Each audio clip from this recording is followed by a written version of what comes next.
It's June the 3rd, 2026. I am at Joel Pearl, thejoelpearl.com on Blue Sky, and it's time to get in the weeds. A wonderful Wednesday. City of Toronto is beautiful. There's not a cloud in the sky, and it's going to get hot. Jeremy Lambert is here, and he is also ready to get hot. I don't know what the weather is today. It's been like Look out the window, pal.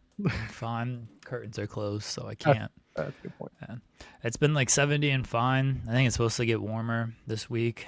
Kids are going to the pool when it's like 70 out. Like, what's wrong with you people? Any excuse is a good excuse to go to the pool. Yeah, fair. The water actually hasn't been that bad. It's when my cat just like ran underneath me. I was like, what the heck? The water hasn't actually been that bad. It's when you get out and then you're like cold and wet, and then the wind starts blowing, and then it's terrible. But the water, like being in the water, isn't so bad at the pool. There's a couple of the city pools here. So first of all, the splash pads are open here, but the wading pools aren't because they don't have the staff set. Because normally it's a bunch of kids it's after school, right? And school here doesn't end for another month. So the splash pads are fine. That's just like you can't drown in a splash pad allegedly, but you can drown in a wading pool. So all the wading pools are still closed, and those pools, they use just like city water, and it's fine. It's clean, but it's cold as hell. So like in the case of my kid, he touches it with his foot and he's like, I don't want to do this. And I'm like, I understand that feeling.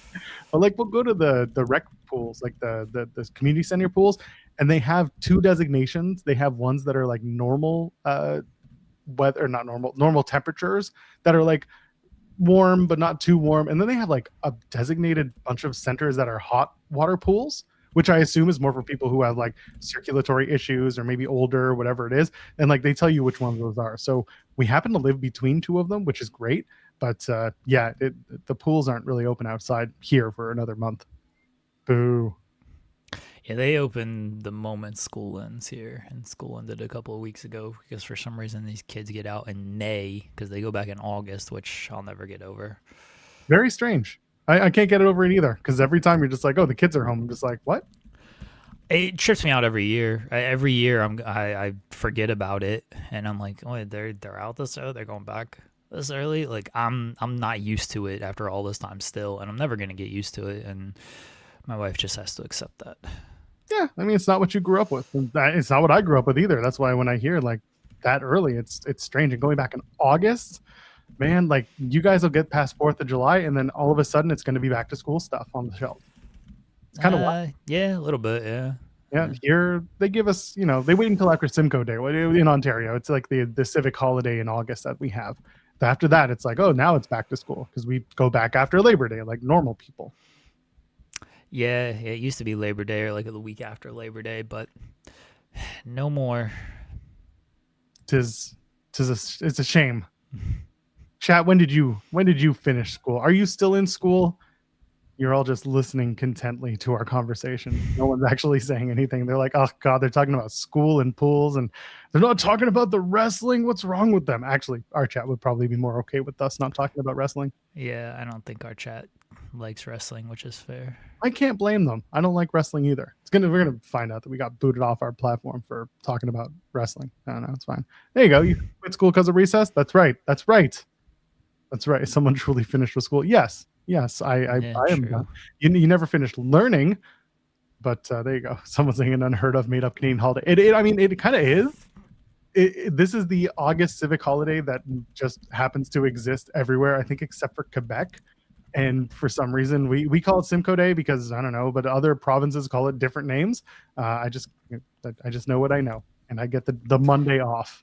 You said Simcoe Day, and I thought that had something to do with like a cell phone, like a SIM card. Oh, that would be very funny. No, this is. Hold on, let's do a little research, shall we? No, Simcoe this sounds terrible. Sometimes referred to as Lord Simcoe Day, is a midsummer civic holiday observed in the first month of August. It is celebrated primarily in Toronto in honor of the Mayor General John Graves Simcoe, the first Lieutenant Governor of Upper Canada, now Ontario, and a prominent abolitionist who championed the colony's early anti-slavery laws. Okay. So there you go. Elsewhere in Ontario, they have different names. So in Ottawa, it's Colonel By Day. Burlington, not that Colonel who is by, it was B.Y. by. Burlington is Joseph Brant Day. Vaughan observes Benjamin Vaughan Day, not Benjamin Bond Day. And so on and so forth. It's not a stat holiday. It's just a civic holiday. So in other words, Is it one of those like? Is it one of those weird holidays? You know, like every day is like a holiday. You know, like today's like National Hot Dog Day. no, because this is a designated actual holiday. Oh, okay. Yeah, no, I thought about that too, but it is a day. It's one of those things where, so the most egregious thing we have in Canada is Family Day in February, where it was just like I think it was the conservative government at the time was just like, let's give them a day off in February because they wanted to bridge the gap between getting New Year's Day off and the next one I think was March break. So they're like, let's give them a long weekend in February. It's like, why? As I've gotten older, I'm like, this is the dumbest thing ever. Kids, sure, you get the family day off and it's a Monday, but like for me, I'm with my kid at home for an extra day. I'm like, why are we doing this? This is a waste of time and resources. So instead, they got to look forward to, and again, it's in February. Like, you're probably snowed in at that point and you've been around your family way too much already. So now it's like, let's force it on everyone. The worst. I'm sad about days off when my kid's at home today because he's got an appointment. So I just need these kids to go back to their places of non-home. Yeah, fair. I mean, there was that time where the kids were home like every single Friday. It felt like every day for a while. I was like, do you guys ever go to school? I'm like, no. Like, all right, sure. That's why the American education system is where it is. Yeah. Ryan Lambert's saying, just homeschool your kids and teach them all about pro wrestling. Buddy, not a chance. I'm keeping my kid as far away from pro wrestling as I possibly can. Sending your kids to summer school, that's not a bad idea.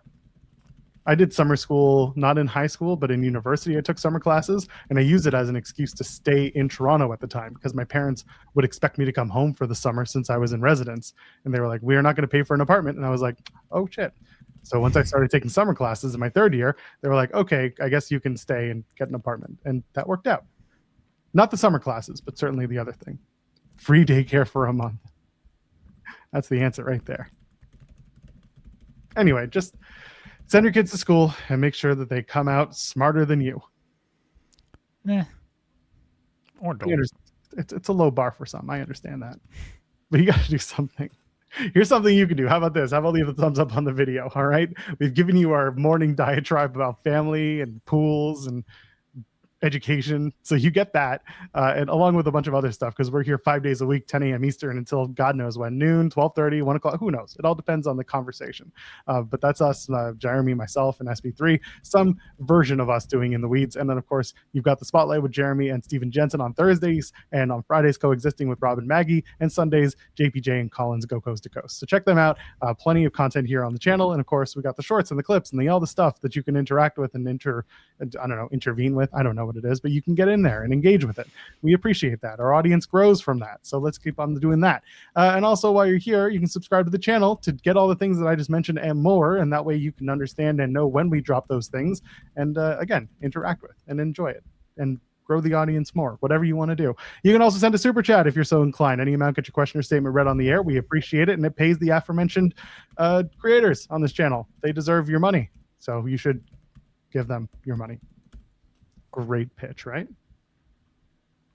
I don't know. Did it work? Did anybody send a super chat? Did anybody leave a thumbs up? I mean, the thumbs up thing seems to work, but the money thing is a little bit more of an ask, especially in this economy. Yeah, true. If I tell them, hey, 2 + 2 = give me a super chat, I might confuse them. It's got a rhyme. Is that the only way that they learn? Yeah, because 1 and 1 = 1 + 1 means you're done. That rhymes. So you have to, what rhymes with, what's a number that rhymes with chat or money? I don't know if there is one. Yeah, that's why they don't send it. That's fine. Super chat, a thumbs up. You can do that. That is a super chat you can send. You can send a $100 thumbs up super chat, and my day will be made. I'll go off the air right now if you do it. I will wrap this show and we won't even talk about NXT. You have to be really nice to me today for a super chat. Valev, I hope you're doing well. And that's me sincerely saying it and not just trying to get you money. Either way, 1 + 1 = send a super chat. How was your birthday, Joel? It was fine. I keep forgetting I wasn't on yesterday's show because last week I did Tuesday for y'all with y'all, but no, it's fine. I thought of going to get a massage. Okay, people know the massage stories that I've been. Yeah, it's true. Don't, but so I made an appointment at actually the place down the street, not the place that I normally go to, because I was like, I'm gonna get it from a different, from actually the physio place that I go to. And I got there, and the guy who was supposed to do it was just like, so I can do the massage, or I can like give you, after 15 minutes of us talking about what's been going on with my hip and my leg and stuff, I was like, I can also do a bunch of like exercises with you that are going to help with your pinched nerve issue. And so I basically ended up getting myself into a physio appointment on my birthday, and that's how I spent the afternoon of my birthday, and then cooking. So all in all, pretty okay. But I don't know. It was just another day for me, and I got through it, and then here I am, another day. But thank you for asking. I'm glad you're still alive. For now. See what tomorrow brings. Since you're old. I am old. Not old enough, just old. I have a poll question. I already know the answer to this poll question, but let's see how lopsided it gets. I know you people better be voting for number one. You can only watch one, folks. TNA. 4 is a good option. I'd go with 4. AW, NXT, or none. I mean, you can. I wanted to try to rhyme one and none. I mean, it's not. I didn't try to rhyme it. I did. So you can vote none if you would like. You people are tribalist pigs. I see you. Oh, there you go. Rare Beast is the smart one here. There you go. So Ryan Lambert sent the thumbs up super chat. Thank you. Thanks, Ryan. I appreciate it. It doesn't mean happy belated 50th. Thank you. I feel old. I feel great. Did anybody send you a happy birthday message that you just didn't want to hear from, Joel? Yes, actually, somebody did. And I left them on red until about midnight. And I was like, I clicked it, and I just left them on red. That was it. No interest in that shit. You should have responded and been very mean about things, because... No, what was I going to do? Say a lot of, like, false information? And I don't know. There's not false... I mean, can I tell this story?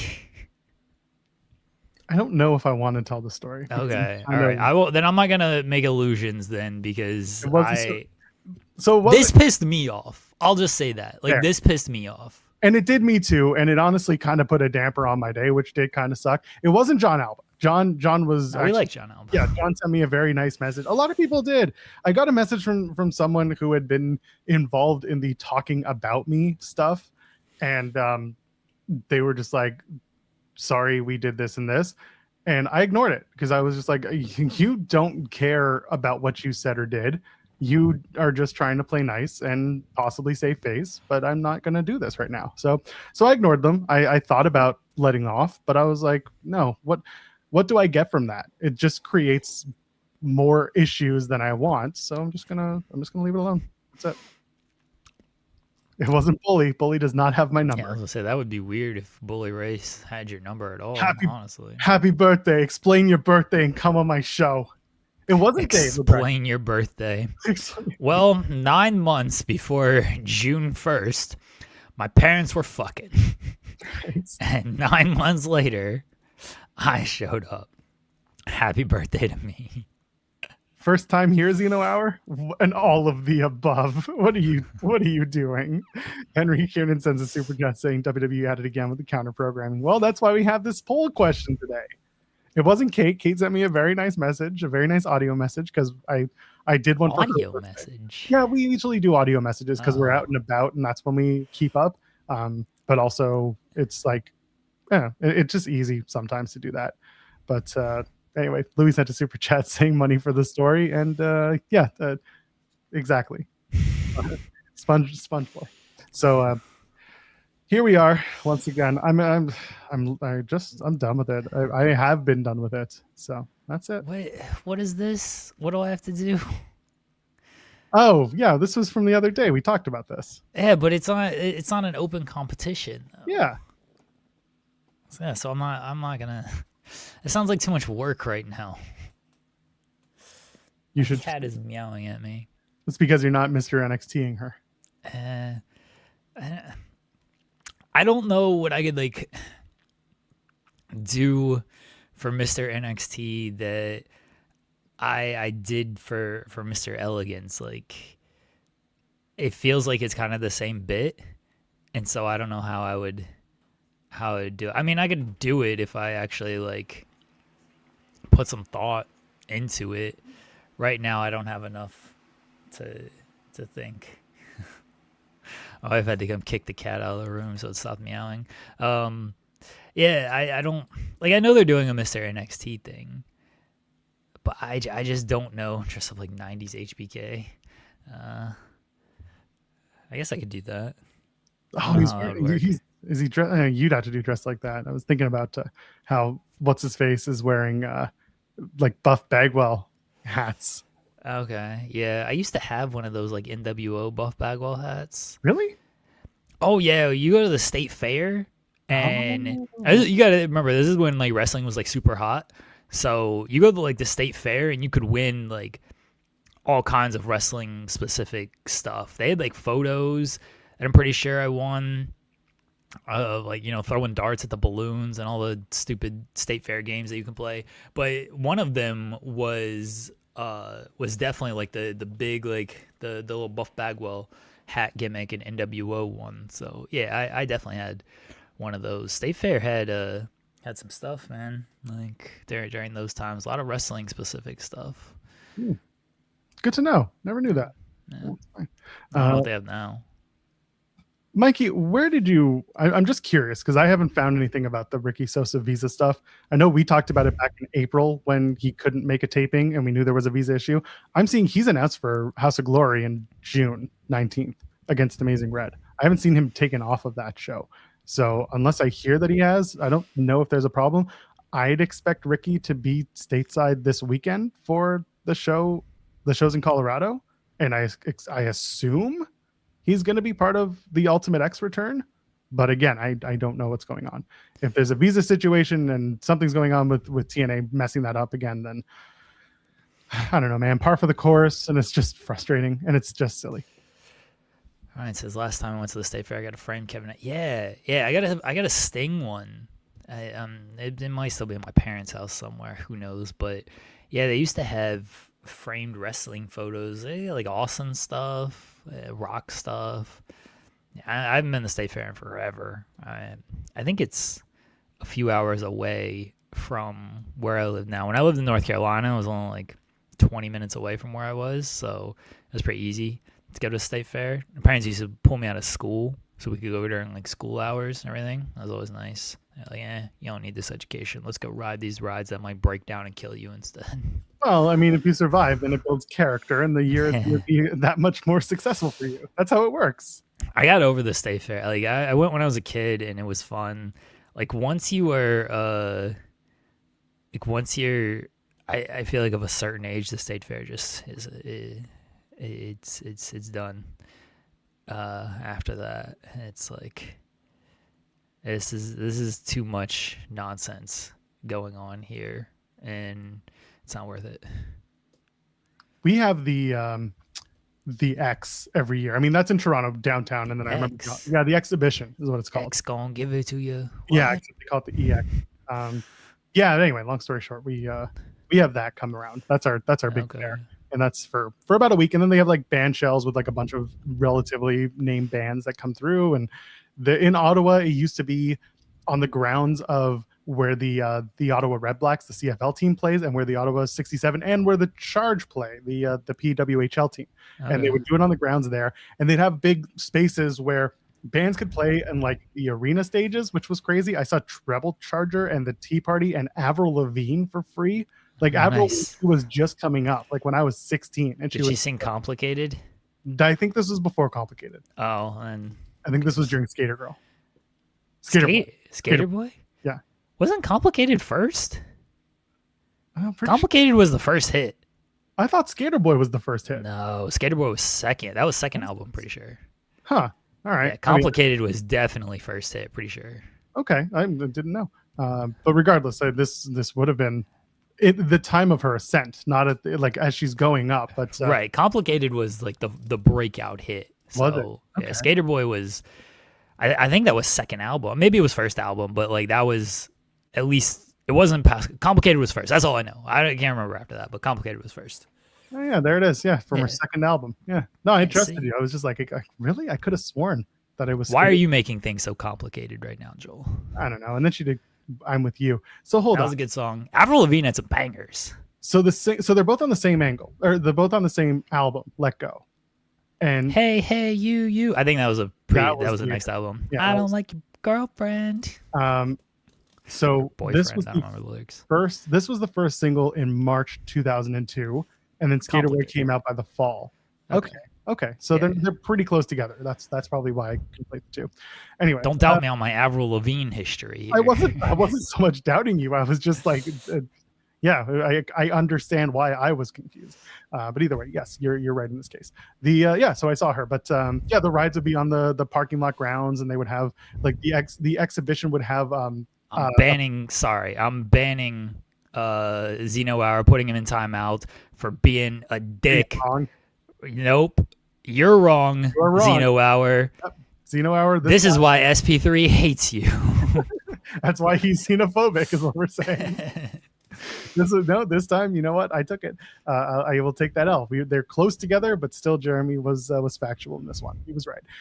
Weird Al at the X would have been great, Grace. I wish I could have seen him. He's going to be in Montreal the same weekend as AEW Redemption, so that's pretty cool. I'm gonna see if I can make things work, but I think the mystery show is at the same time. I gotta figure that out. I gotta figure out if I want to do my job or go see Weird Al. Going to see Weird Al sounds much better. Well, you see, I work for Mystery Wrestling, right? According to true. That's actually true. Yeah. So I got to do that. Redmond Survivor. Let's ditch Mystery Wrestling and go see Weird Al together. Yeah. Going to see Weird Al sounds much better. The ITW meetup should be at the Weird Al show and not during the wrestling shows. It should be off the air, completely away from wrestling. Just us doing literally anything else. That's that's fair. Your wife just sent me a DM, all caps. Weird Al. Yeah. He rules. I saw him when I was 14. He's coming to Erie on July 8th. I'm pretty sure I'm just now informing my wife of that, but I'm gonna see if she wants to go to that. I don't know what we're doing July 8th, but you're apparently going to see that. That's my mom's birthday, July the 8th. Is it? Yes. Okay, so people are saying, going back to the Ricky Sosa thing, it was from a FIFO report from Corey. So I don't think it's a report. I think, and then there was also an interview with Edward Edwards where he kind of says something about visas getting in the way. So I don't know. Trusted TNA source, Eddie Edwards. I mean, it's not like Edward Edwards has much else going on. So no, I believe Eddie if he says it. So all right, sure. There were visa thing. There were visa issues with him back in April again. So yeah. Whatever that is. And again, getting into the States on a fucking work visa right now is hell and a half. And now add in your nationality and suddenly it's going to be a lot more complicated for certain people because a bunch of racists. But anyway, hopefully he gets in because A, they signed him on his ability, and B, he deserves to be seen by a larger audience. I'm not saying that he's not being seen now, but arguably you see at least a TNA audience has AMC and you'd be able to watch him, perform on that show. But we'll see. Oh, I love this. Weird Al versus J. Cole versus Mystery Wrestling all the same night. That's true. The J. Cole show is happening at the Wall Center. I kept telling people about that the night before. I was listening to some J. Cole the other day. I was listening to Forest Hills Drive. It's good. I don't think that's a big hot take mystery. Yeah, hot take or anything. But I don't. I'm not someone who listens to a ton of albums. When they first come out, I give them a listen. I kind of pick what I pick. I like what I like out of it, and then I'll kind of add it to my playlist. And then I just typically listen to my playlist because I like listening to stuff that I like, and that I know and that I'm familiar with and stuff. But I'm starting to do my skates again because now it's nice and warm out. I can go for my long skates because I'll go out and I'll skate for an hour or so. I'm like, let me listen to some older albums that I haven't listened to in forever. And so the first one was the J. Cole the Force Hills, and yeah, it was.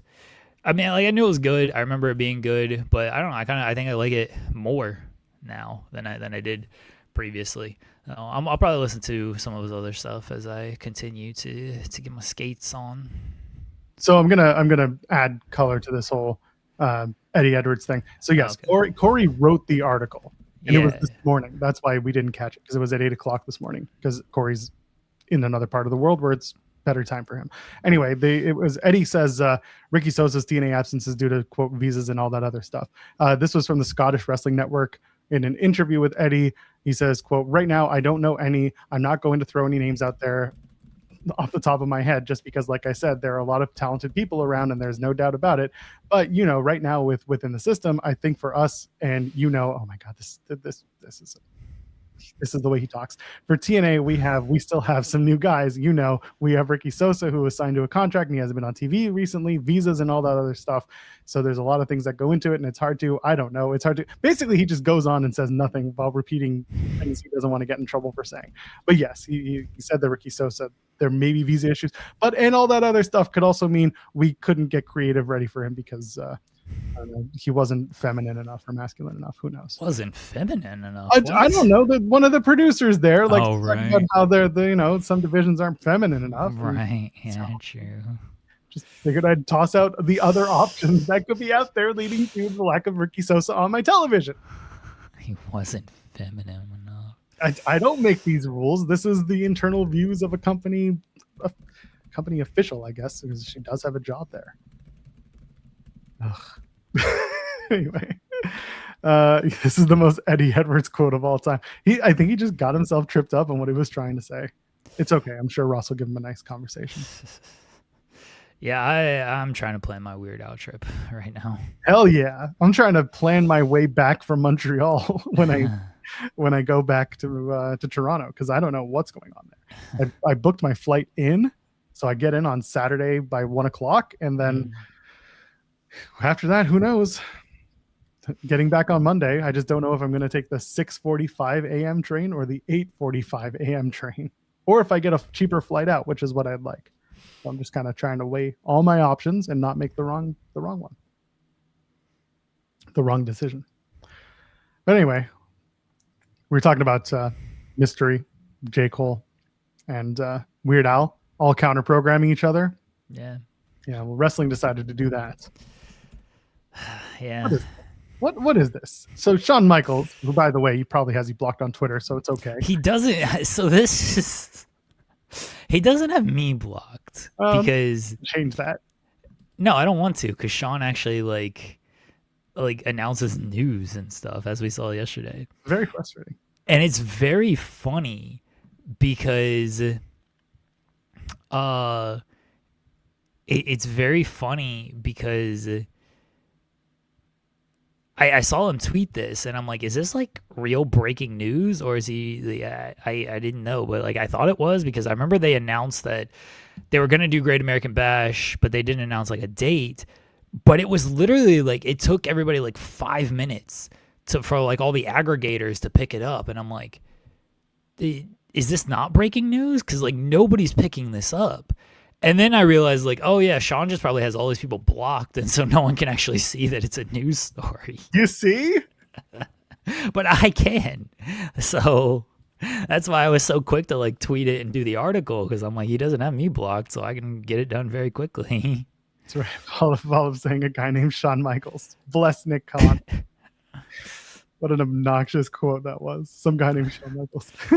That interview was from April, and people were like trying to present that this as like new information. I was like, he said this in April. Like, let's not pretend like this is, Shawn Michaels wanted to like take this on the road and all this stuff. Like, he said this one in April in that interview. He said it in April in a bunch of interviews. It might have been with the same outlet or something, because that was Sports Business Journal. But I was like, I wrote this article in April, so this is not new information.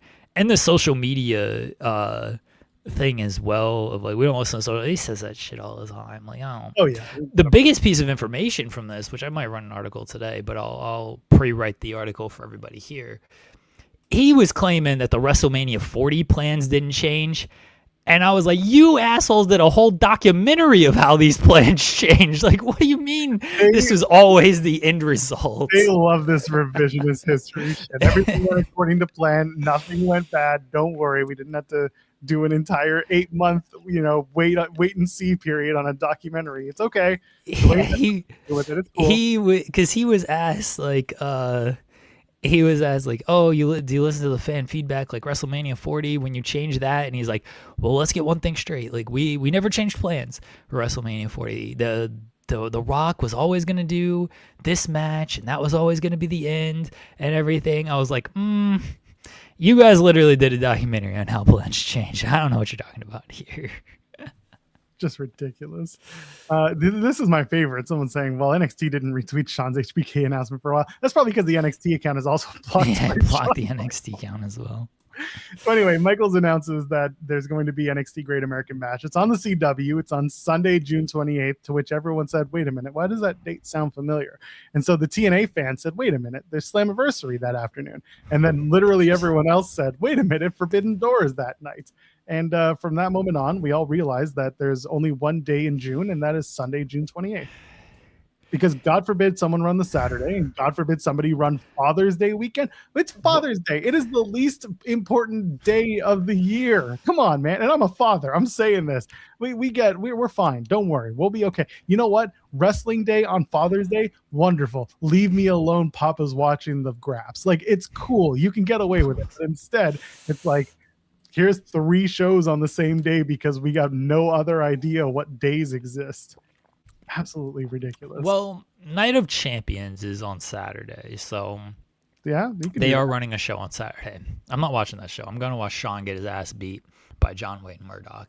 But there is a show on Saturday. They could technically do it Saturday evening and it'd be fine because Night of Champions is going to be an afternoon show since it's in Saudi, and then you would you could put on a show Saturday night if you wanted to.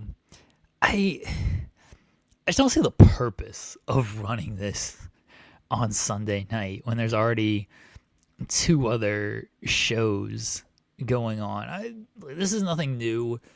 NXT counter programming, AEW.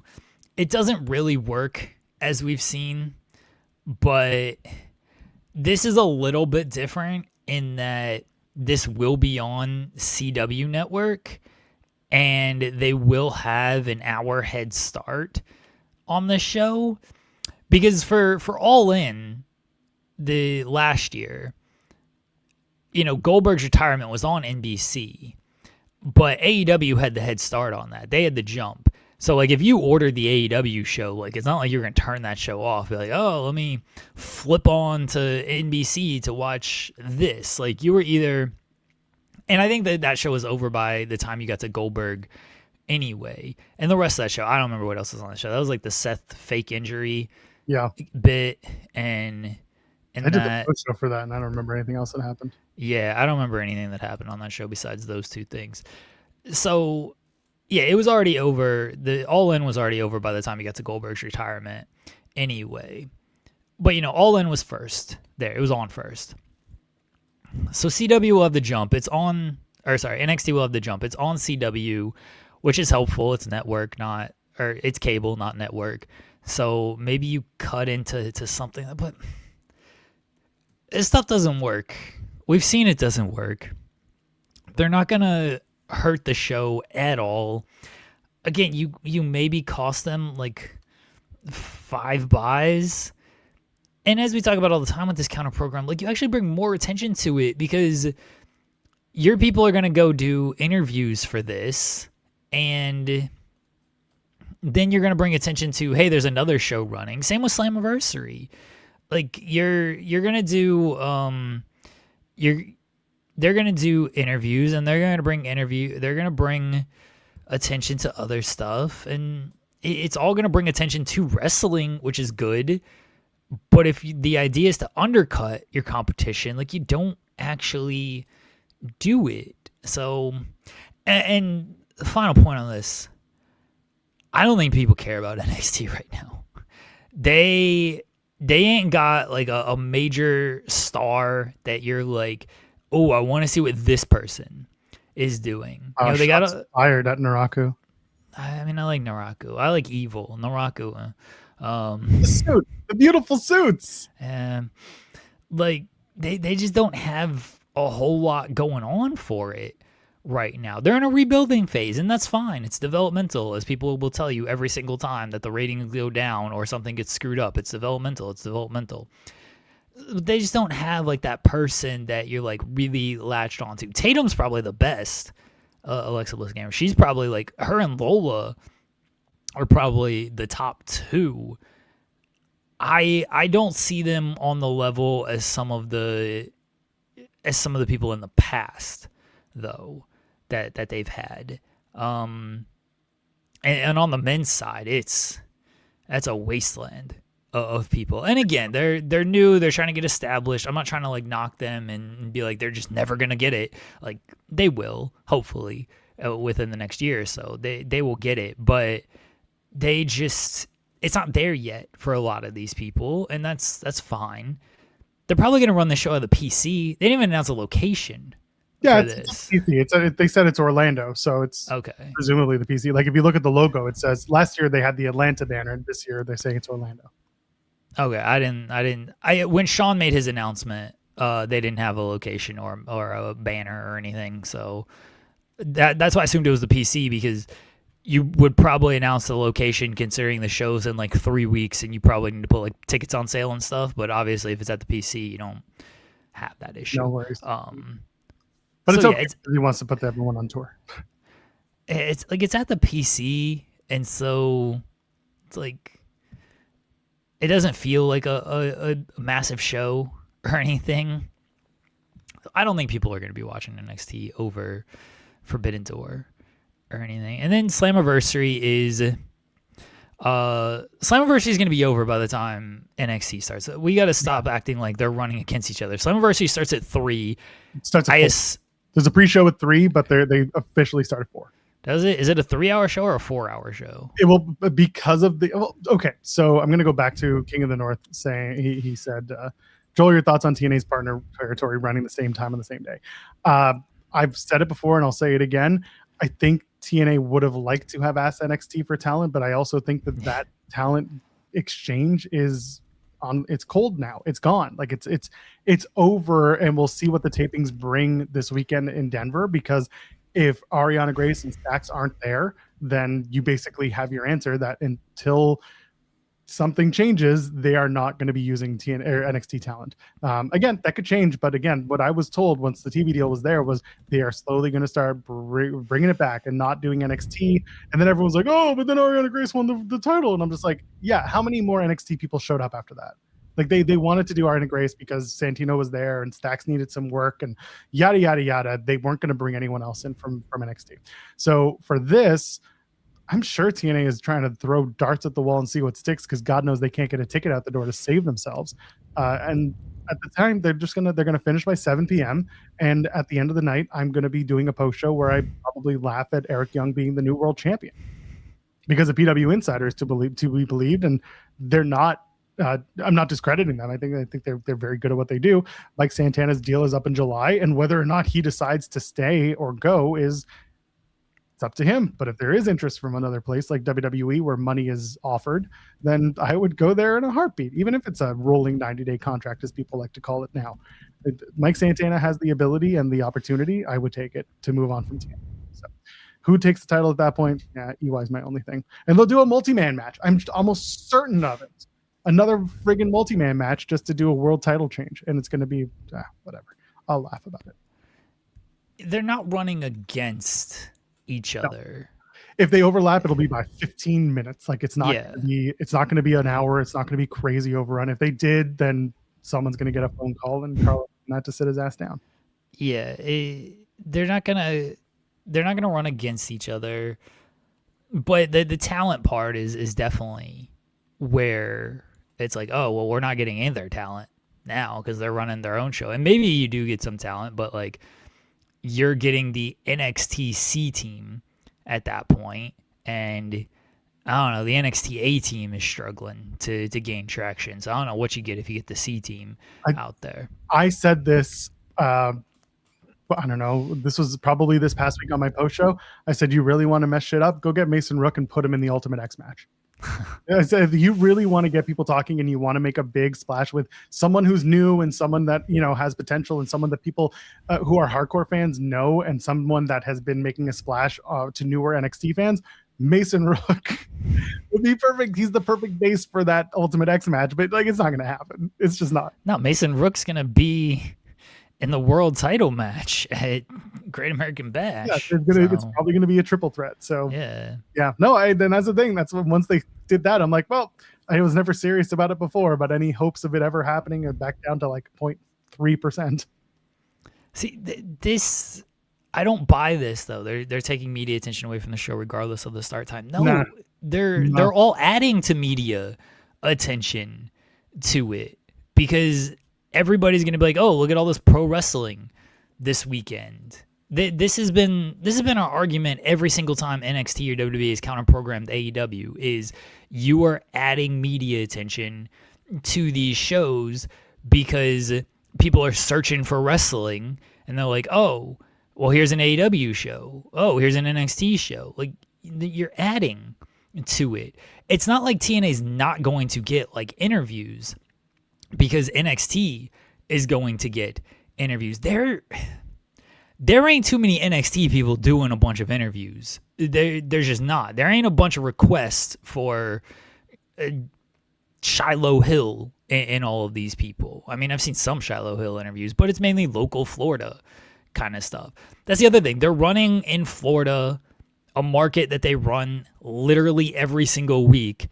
And TNA is going to Boston, a big media market. So now TNA is going to be fine on the media front there. Carlos, say what you will about Carlos. There's a lot of things to say. He's got some media connections. He'll get on his shows. You mentioned the Busted Open. Why would they have TNA talent when they can have NXT talent? Well, they're going to have both. Dreamer get TNA talent on one day, and Bully's got TNA talent or NXT talent every Wednesday for After Dark. So I guess Tuesday, and then they replay it on Wednesday. But you get the point. Yeah, I think you are giving NXT too much credit, King of the North. Like they're not in a great spot right now. Like it's a show. Like this is the most developmental the show has felt in forever. Because at least in previous years when people tried to claim it was developmental, I was like, I don't know. I can't buy you being developmental when you're using people who were on AEW television 6 weeks ago and people who were big stars and like Ring of Honor and stuff. I'm not buying you as a developmental. Like this is very developmental right now. You're using like LFG people, using people who have done like some indies, but not indies for like super long or anything. Like honestly, the most developed person they have is Tony D'Angelo because he's been there for like 5 years, and Evil because he's been in New Japan for so long. But everybody else on this show, I'm sure I'm forgetting names, and I'm specifically thinking men's side as well. Sean Spears, Erasure. Yeah, Sean Spears, like he's player coach though. We know that. They're not using Sean Spears as like, hey, look at this big star Sean Spears that we have. They're using him as complete player coach. Yeah, obviously Lola, Kalani, yes, but I'm thinking men's side. That's why I tried to clarify there, because women's side they do have people who have been there for a bit and who are over and probably should be on the main roster sooner rather than later, but they have no idea what they're doing on the women's side on the main roster, and they don't want to continue to take talent from NXT, even though they really don't care. Yeah. Did you know that Lola Vice is a Latina? I've heard of this. I've heard of this, is right. You mean Lexus King is a developmental style? He's the fastest man alive. I mean, just don't tell his girlfriend. We got to be honest about like the likes of Lexus King and Charlie Dempsey and their spot. Like, yeah, they've been there forever. Lexus King was nothing as Brian Pillman Jr. Sorry. His biggest thing was that match against MJF, and That wasn't good. Grand And then he Slam? did. No, Yeah, that was that. Yeah, that was no, Grand Slam. yeah, that was wasn't Grand it? Slam. Yeah, people were like, "Why are they wasting an MJF match at Grand Slam on this?" Um, he was not. He wasn't anything in AEW. They haven't really done anything in NXT. Charlie Dempsey's been in NXT for like 5 years, and the most he's been elevated to is the Heritage Cup.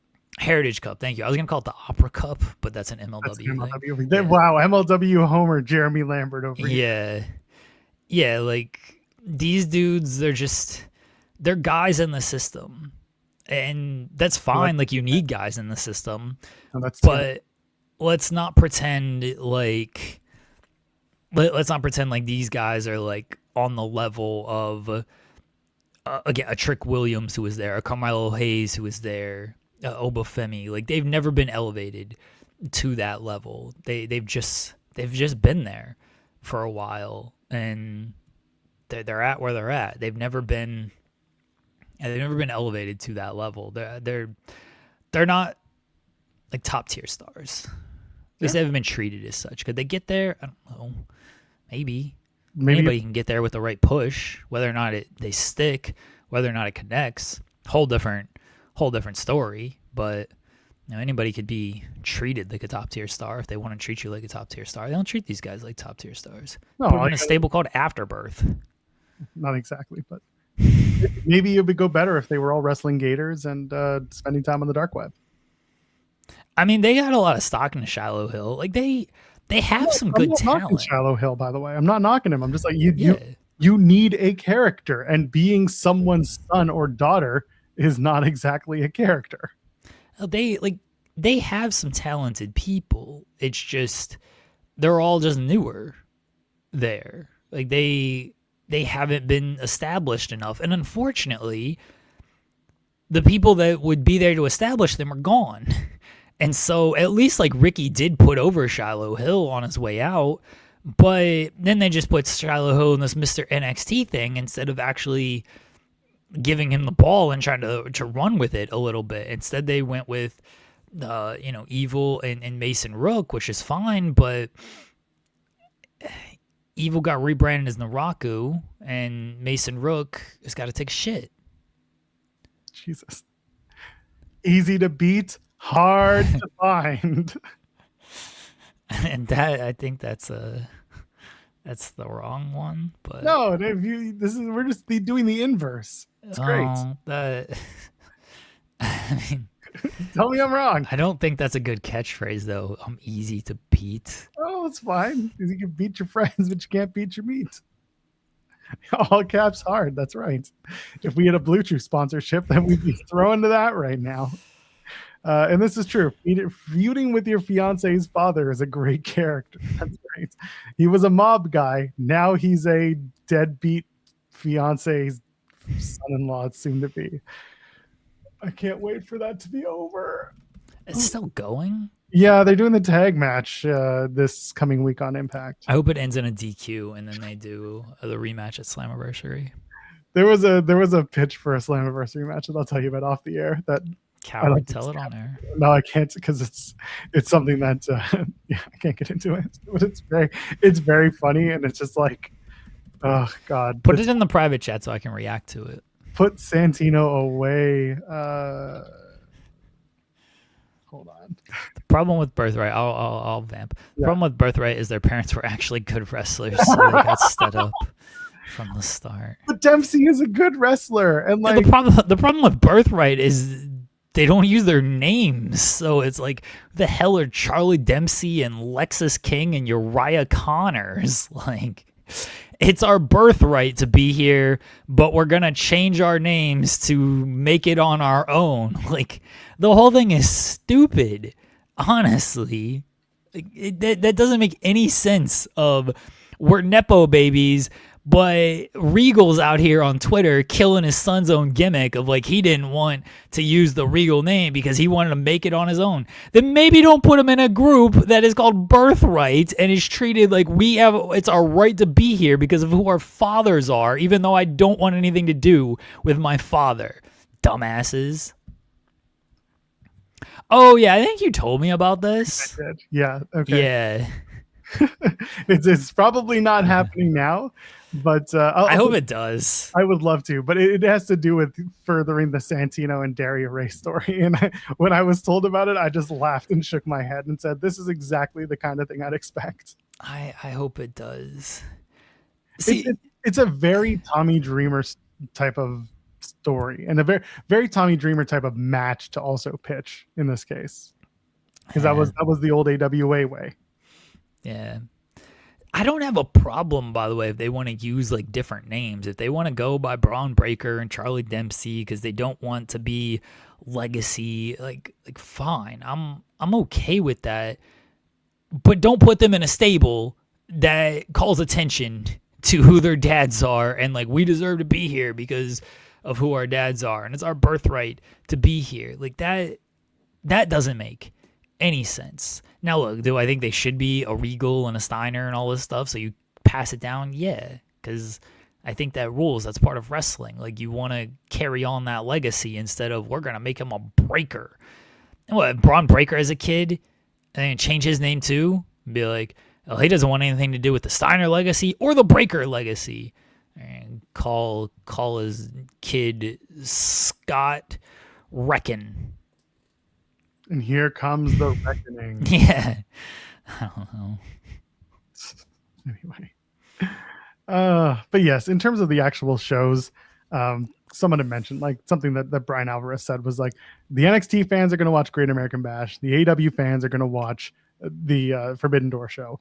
The TNA fans will probably watch Slammiversary unless the show just looks like dog shit. But at the end of the day, like the fans are going to watch everything. Like the same fans that are watching Forbidden Door. It's a great day for wrestling. Yeah. It's the 1.5 million people watch wrestling on a Wednesday night conversation all over again. So either you're going to watch it or you won't. And like you were saying, they're on CW, so there will be more eyes available to it because it's a free show, hypothetically. And then Forbidden Door, maybe they'll lose 5 buys because someone decided to watch NXT. But like with something like my AEW, you're probably already locked into the $120 tier and you're going to watch the show because it's so inexpensive for you to watch these things. And maybe you just like AEW and that's fine. Do it. So it's very interesting to me how people want to make it a big deal. Really, the big deal is just like there's just too many shows happening on one specific day when there's an entire month that you can be picking from. That's the crux of our argument. Is like you could have done it the week before. You could have done it too, like the day before. You could have counter-programmed. You wouldn't even be counter-programming the WWE show because that's happening in the afternoon since they're in Saudi. Like you could have done. You could have picked a different day. Yeah. Oh, 100%. And that's my argument as well. Is like why are we putting 3 shows on one day? I still think they should they should stagger all the shows, give fans 12 hours of wrestling. You get Slammiversary from 11 to 3, NXT from 3 to 5:30, and AEW from 5:30 to 11. 12 straight hours of wrestling. No press conference. Don't do that to me. We're all done by 11 on a Sunday, mind you. This is not a Saturday show. All done by 11 on a Sunday. I don't think it's a holiday the next day. Tony just wants to run a damn Sunday show because there's no football. You're done by 11 on a Sunday, and we can all go to bed happy. That's what it should be. The dream. Yeah. Sure, typically out runs on Saturday night. They ain't running a show that night. Yeah, it's probably a taped show. It's not their taping schedule. They've got this week is in the can, and I guess they tape after that. Who knows? I don't know what their taping schedule is. Well, they're running a show regardless. Like they run a show every Saturday. They have a show. Whether or not it's live is the other question. But I'm trying to think of their taping schedule and what because usually it's like they do kind of like TNA was doing with the Thursday Night Impact, and then they'll tape an extra week afterwards. That's kind of what typically I was doing, right? Yeah. They've already got this week taped, so they'll probably tape next week, and they usually tape 3 episodes. So it'll probably be a taped show. This is also something they could have done. They could have done Night of Champions and then did NXT Great American Bash that night. But like, God forbid. Right, and yeah, AAA runs on Saturday night, but they've done an NXT, they've done a WWE show on Saturday nights when there's a AAA show because they typically get done by 10 o'clock anyway. Let's not pretend like these WWE shows go super long. You start that NXT show at 7, it's over by 9:30, and there's no post show or anything like that. So they could have easily run the NXT show Saturday night at 7 o'clock, and then we avoid this whole issue here. The NWA will have their big show this weekend. Yeah. Hard Times is being taped, and you'll see it in about 3 months. What is the CW schedule like, though? Someone mentioned that they have sports on Saturdays, and like, sure, that's fine. If that's not why they're doing it, then start NXT. Yeah, start it at 9 a.m. There we go. Perfect. I don't know. Let's take a look at the CW schedule. I mean, I'm sure they do have sports on Saturdays, but let's see what they have here. Saturdays right now, June the 6th, Jack Hanna's Into the Wild. Yeah, I don't know if we can go all the way to the end of the month. Yeah. And then local programming at 11 a.m. until 4 p.m. when they do AVB Beach Volleyball. And then 6 o'clock local programming. And then Banana Ball World Tour at 7:30. That's probably not like live or anything. No, it says new, and this beach volleyball also says new. And maybe there's like a NASCAR. Maybe there's a NASCAR race on that day, and so they couldn't do it. Actually, can I get to the? I can get to Wednesday, June 17th. That's as far down as I can get. Yeah. You can't go like to or the end of the month. Their Sundays are pretty empty. Realistically, like Saturday, June 13th, there is a NASCAR race at 4 p.m. and then there's beach volleyball at 7. So there is an understanding here that yes, they probably wouldn't do Saturdays because it would cannibalize either their NASCAR deal or this beach volleyball thing that they maybe get better numbers on. But let's take a look at the NASCAR Sunday, it's a movie deal. Sundays are a movie. Let's look at the NASCAR schedule. Why not? NASCAR June 28th at 3:30. All right, that race should be over. I don't know. NASCAR races are also fucking long. I don't know if it's a CW race because it's a TNT, HBO. Yeah. There's nothing on Saturday. It's a Sunday race. So, yeah, NASCAR races are on Sunday, not Saturday. Yeah. Usually afternoon affairs, except for I don't know. This is all stupid. They should have just ran the show on Saturday. They should. They should just change it. And they could. They're the ones who could do it. Dumb. Mad at this whole thing. Just makes my weekend worse. It's fine. I get to get my show out of the way first, which is the best part. Like my Slammiversary post show goes on, and like, sure, NXT's happening, but like, who could possibly care? Same answer, same question to with TNA. You know, who could possibly care? We'll just have to make do. And I'll either be laughing at everything that happened, or I'll be like, well, that was my last post show ever because this show is complete dog shit. And then I come back the next week. There's no reason other than they all just wanted to run on the same day, just to fuck with you specifically. We should all stop watching wrestling. I feel like that is the only answer to this. The Comet website shows NWA commercial free. Louis would know. So if you want commercial free wrestling, watch the NWA on Comet. There's your free plug, NWA. And then check out the interview with Tiffany Nieves that Sean did. Apparently it's very good. Sorry, I'm trying to do personal things. Oh, no worries. Yeah, so other than that, I mean, it's going to be a busy day. It's going to just be one of those times. And Forbidden Door is going to end late. NXT is going to be the regular 2-hour show. Slammiversary will go 3. And like either you'll watch everything or you'll watch nothing. That's the other part of it is like we're annoyed by it because we cover the shows. But like most fans, they pick what they're going to watch. I'm not annoyed by it. I truthfully don't care.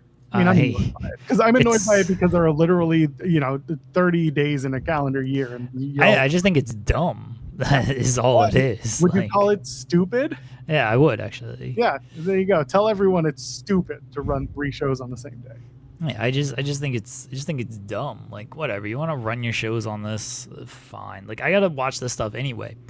Honestly, like as much as I complain about this kind of thing, it actually works better because it's like, oh well, I was already gonna have to cover wrestling this on this day at this time. Now you're just making me cover more, but fine, whatever. Like I was already gonna be at my desk covering wrestling.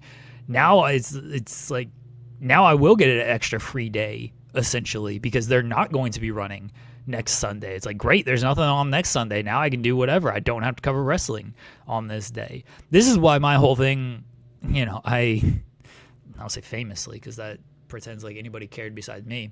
I like just put all the wrestling on one day, and then then everything else is free the rest of the week. Just put all the wrestling on Monday, start shows at 8 a.m. in the morning, run them until 11 o'clock at night. We can run Raw, SmackDown, NXT, Dynamite, Collision, TNA, run them all on Monday, all day wrestling. And then I got nothing to do Tuesday through Sunday except on pay-per-view days. But then put all the pay-per-views on the Sunday as well. Oh, okay. Stack all them up as well. And then good. Just 2 days of wrestling, 5 days of nothing. That's what I want. What happens to this show? I don't know. Canceled? We'll just cover it in pieces and everything, All right. So when it's a day old, 2 days old, 3 days, okay, it's fine. I'll reheat leftovers. Yeah, it'll be all right. It works. Or we just do like a 5-hour show on like a Tuesday, and then we don't have to do the show at all the rest of the time. That sounds awful. Yeah. Forbidden Door is usually the weaker of the AEW pay-per-views. I mean, yes, I'm interested as to what they do this year and how much thought goes into the matches and the long-term stories because, yeah, it hasn't been the strongest. And then they announced that Grand Slam Mexico is coming up in August, so maybe some stuff from Forbidden Door will feed into Grand Slam Mexico. I don't know what to expect, but you do have a point. It seems like some days the Forbidden Door show just becomes a, here's so and so from New Japan. You know him, right? Well, he's gonna face this guy, and you're like, all right, but yeah. Listen, I don't know. The past couple of years, they've World's End is definitely the worst of them. That's true. That's the weakest of them. in the past couple of years with Forbidden Door, it's been more AEW centric shows because they've kind of taken the best New Japan talent. So it's been more AEW centric shows, and they've done a good job of making it an AEW show and then kind of just sprinkling in New Japan talent. And I assume you're going to get the same this year because and the New Japan talent, like you have some top guys, but they're not on the level of certainly like Okada, Tanahashi, Naito top guys. Like Callum Newman's great, Yota Tsuji's great. They are not to the level of the guys I just mentioned. Ospreay was another one, obviously. So it's going to be more of an AEW show than a New Japan show because it's felt more like an AEW show than a New Japan show the past couple of years. And obviously you'll have like your Stardom talent, your CMLL talent, everything. But I don't know if it's going to... I guess it's a weaker show from that, but I don't feel like it was weak last year. I feel like the build was good and I feel like the show was good. Let's qualify this as well because I see people in the chat are already trying to defend it. And like, this isn't it's bad business and AEW is going to fail because of this. It's never that. We are not those guys and we have never been those guys. But it's more the conversation of like, what is Forbidden Door in the larger canon or the larger story of AEW? It's usually not the most built show on the card, like on the ledger. So for them, like they have a lot of fun and there's a bunch of dream matches and some of the stuff works. But like Jeremy said, some of the matches have been more AEW centric, which probably has worked better for AEW in certain situations. Last year, they ended up using the cage as an opportunity, to use Tanahashi because they really wanted to promote that show around Tanahashi's last like London show or whatever, and then the Will Ospreay right off. So they did a good job with like doing the matches and setting stuff up. But it's Forbidden Door has never been the most cohesive build over time to these matches. Does that make more sense? I think in previous years, yes. I think the past 2 years, because the New Japan talent pool has been so weakened, that hasn't been the case. I think the past 2 years, it has just felt like more of an AEW show, and you're getting some New Japan talent sprinkled in there. And last year was a total AEW show, and it's like, hey, here's Tanahashi because we have Tanahashi.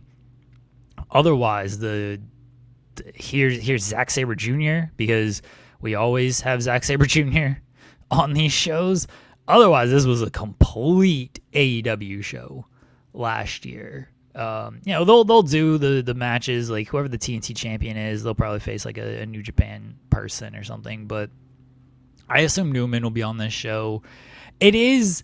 Last year was different though because All In was first, and so you kind of already had like your big show of the year, and because of that, like your booking kind of changed.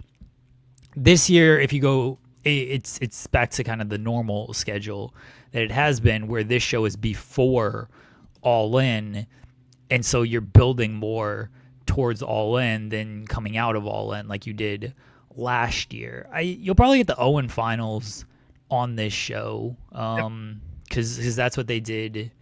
They didn't do that 2 years ago. No, because the timing was different. Yeah. So the Owen finals might be on this show, and then that'll give you a good 2 months before All In to build up that match. So that'll hopefully be good with the Redemption pay-per-view in between. So that'll hopefully be good.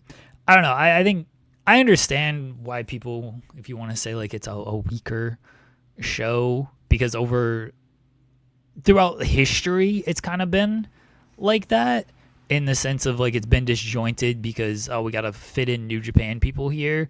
But it just hasn't been the case the last couple of years because, again, the New Japan talent pool has been so diluted that they haven't really had anybody of like, oh, we got to have this person on the show. What are we going to do with Okada? What are we going to do with Ospreay? What are we going to do with Tanahashi? Dream match type thing. And now it's just been like, all right, can we get Yota Tsuji for like, can he face Kyle Fletcher? He doesn't want that. He doesn't want to go over to the U.S. He's like, I hate this shit. But looking at last year, I mean, Hiromu was on the card. In terms of like who from New Japan, Zack Sabre Jr. you mentioned. Who else was there? Oh, no, Okada was in AEW at this point. And then in the main event, it was Tanahashi. Kota was technically not. He's at AEW at that point. And Gabe Kidd, who wasn't officially with AEW yet. And he was about to join at that point. So yeah, there wasn't much in terms of New Japan talent. And like the IWGP World Heavyweight title match was against Nigel, which I get. There's a little bit of fun because it's the UK and it was London. So it was it was a special match for London. But otherwise, like you had the Bullet Club War Dogs on the pre-show.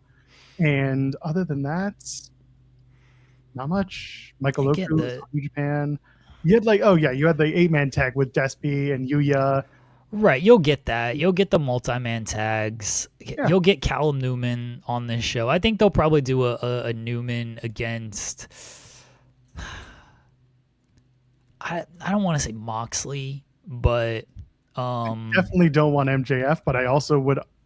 I would enjoy the appeal of an MJF and Callum Newman match. They're not going to do that. It's champion versus champion. Well, that's the thing. That's why I'm saying I'd enjoy the appeal of it, but I don't think it would be played out well. I'm saying I would enjoy the build to something, but I don't trust the match itself. Yeah, they're not going to do that. You might even do like a Newman, Ospreay, and it's going to be Newman and Claudio. You enjoy that trios match. Yeah, like I imagine you'll get Callum Newman in there somewhere. Hopefully you get other United Empire members since they've been on AEW television. You can do something with them. And Knockout Bros would be fun if you add them on there. Again, I think Tony would like Tsuji, whether or not Tsuji wants to come over and do anything different story. We tried nothing and we're all out of ideas. So yeah, you'll get the New Japan talent, but they've definitely put more of a focus on, hey, we're going to make this an AEW show with New Japan talent sprinkled in instead of dream match type of thing. I know SB3 is very much more the New Japan follower of the three of us, admittedly so, but I do like the idea of Knockout Brothers and the Young Bucks. That'd be fun. I know, it's a very fun match. Who called it a long collision? Did you call it a long collision, Joel? No. Listening to you? No, I did not call it a long collision. Okay. Someone in our chat did. No, I didn't say that I dislike the show. I just said that in terms of the long term building to it, it hasn't been it hasn't been the most Yeah, amazing. the first few years it was definitely like, let's just do a bunch of dream match and like, cool. I got no problem with that, but that was definitely kind of the case the first couple of years. But yeah, the past few years it's definitely been oh, Ryan, come on, Ryan. It definitely wasn't a long collision. That was better than that. There were some really good matches on last year's card too, like outside of the lights out steel cage, but there just weren't a lot of New Japan talent. So the crossover stuff wasn't necessarily there in full force, but it was still a show that mattered. Yeah, Gabe's gonna probably be hurt for this year's Forbidden Door, so that's gonna take him out of things.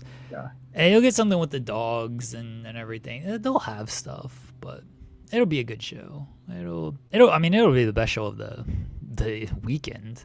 Like, Yes. When it comes to certainly in-ring stuff, like I have no faith that NXT or TNA is going to be better than anything that's going to be on AEW. I mean, the worst match on that AEW show might be better than the best match on the TNA or the NXT shows. I agree with you completely. Yeah, SB3 saying the build sucks, but the pay-per-view delivered. That's kind of it with AEW. It's like you if the build sucks, you can almost always count on the quality of the match delivering, and these guys know how to tell, and girls know how to tell a story in the ring like most don't. You know what? Go ahead, sorry. So that's really the point, is that you can always trust that the in-ring quality of the show will be top-notch.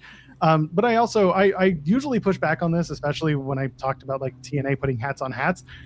Sometimes when you don't tell a good story, it forces the talent to work extra hard, and then it makes it more dangerous for them in the long term. If you want to talk about the preservation of talent and not having injuries, one of the things that I think is a legitimate like concern when it comes to AEW is how many times we get out of a pay-per-view and we wait till Wednesday and we don't necessarily have a card because we're trying to assess who's hurt and who's not. And I think, again, I still like the shows and I still enjoy the matches, but if you're having talent work extra hard to get something over because it didn't work in the build, it doesn't always work for me. I don't think that's the case at all. That's fair. I don't think they are working extra hard because the build might not be good. I think they're working extra hard because they want the show to succeed and they're really good wrestlers and they want to give their fans the money's worth. Because, and here's what I was about to say before I let you finish, which now I regret because you made a god-awful point. It wasn't a god-awful point. You understand my points. I'm just fucking with you.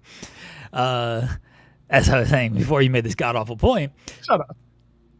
The knock against AEW of like, they don't tell stories. Oh, it's always been pretty stupid. Sometimes it had a little bit of merit, but especially over the past few years, it's been pretty stupid. Yeah.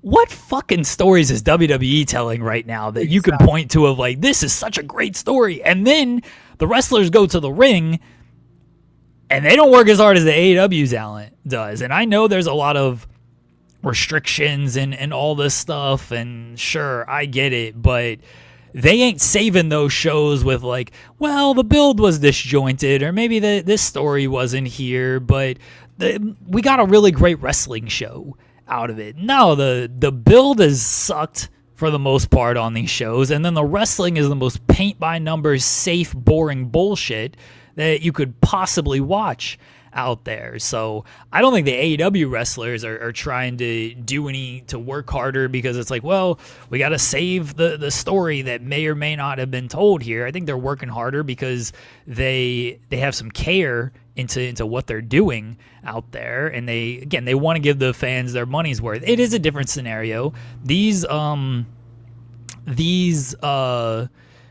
shows are $50 or $40, whatever they might be for AEW. So the wrestlers, I think a lot of the wrestlers, recognize that, and they're like, we don't want to let these fans down because they're paying for this show and the fans in the arena.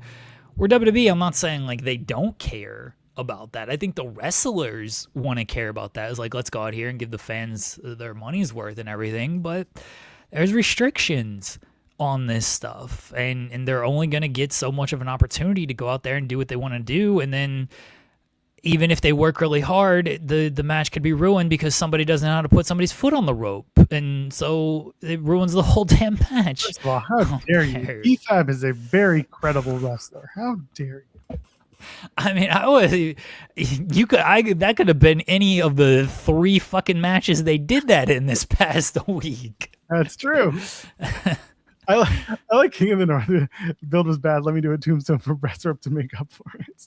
This one was like, wait a minute, this could count for any company out there. They're not doing extra stuff in matches because they didn't do house break-ins. And I'm like, wait a minute, they've all done this. That was nondescript. But you got me on the second one, King of the North, with the Brett tombstone. So I was thinking about that yesterday, and the whole narrative of, AEW doesn't tell stories type of thing. I was like, please tell me the stories WWE is telling right now. No, I absolutely do not agree with they don't tell stories, but like I see the stories. I see what AEW has been doing. And again, there's a reason why they're currently on the upswing, and it's not because WWE is failing. It's also because AEW is capitalizing with their product. They are doing a lot of things right, and the storytelling is one of the right things they're doing. But yeah, it's like I said, this is the point that I make is typically for those who drop the ball in storytelling. Again, this was going back to Genesis. I told the story on the air. I was like, you forced Santana and Frankie Kazarian to work extra hard because you couldn't get your shit together before the TV debut, and then you made them run back the match again, and this time do a Texas death match because you didn't have anything planned and you had no heat on the match, so you ran it back a third time. You forced the talent to work extra hard to get the crowd into it, who were already a captive audience on the Thursday before for the TV debut. So when you do, I don't know, and this isn't me saying that AEW does that, but I think that there is at least a modicum of an argument that, like, yes, they're out there and they're working incredibly hard because they want to outdo each other, but I also think sometimes some people choose to go a little bit harder than they need to because they think that it'll enhance a story more. When it traditionally, and this is again a conversation SP3 and I had about the good news being the deprogramming of the WWE brain has been happening, and that's good. But also, if you go back to the 80s and not WWE related, the main event stories were very much like you could do just about anything and not touch each other for the first 5 minutes, and the crowd is hot and they're into it. That's a different style of storytelling. I'm not saying you have to do it that way, but I am saying that there is merit to that style, while there is also merit to the AEW style of like balls to the wall, going extra hard and getting your shit in. There's nothing wrong with that. I don't think you can go overboard on a pay-per-view. I mean, when you're spending $50, I hope you can. I hope you can't go overboard. Yeah. I don't think there is a go overboard on a pay-per-view. I think you can do it on a television show. And look, Mick Foley talked about this. I know we're going to talk about Foley's comments, so maybe this is the transition here. Foley talked about this with Darby, and he said he was going to have the conversation with Darby, and he also admitted, he's like, I've also heard that a lot of people tried to have this conversation with Darby, and he ain't listening. So I'll try my best with it. And he said that Darby's philosophy is, doesn't matter the show, these fans are paying money, I'm going to go out here and give them their money's worth. And like, I respect that out of Darby. Is it going to shorten his career? I don't know. Again, I always will use the Hardys argument on this. People thought it was going to shorten the Hardys' career, and they are still doing stupid matches in 2025. So nobody clipped that and showed that to Matt Hardy. I don't like fully buy that, but yeah, certainly on a pay-per-view, I don't think you could go too hard. Television, maybe you pull something back on TV and you don't do it every week, but Darby did it every week, and now we're talking about a 3-week title reign that was one of the best because every single one of his matches was memorable and had something special in it. So I can see it for some people. I also, for someone like Darby, I think it works. For others, it's like, yeah, maybe you should like save that for a pay-per-view because doing it on television just seems kind of dumb. But I don't think you can go too hard on a pay-per-view, though. Whether people are paying $50 to watch it, whether they're paying $6,000 in the arena to watch it, whether they're paying a $12 subscription fee to watch it, it's a pay-per-view. You're supposed to go out there and give it your all on those shows. You can go overboard with the runtime. That I will agree with. Started an hour earlier, and we will not complain. Yeah, in the show's at 11. That's all I care about. Yeah, that's all. Everyone's shortening their. So this is kind of a straw man because yes, everyone's taking flat back bumps.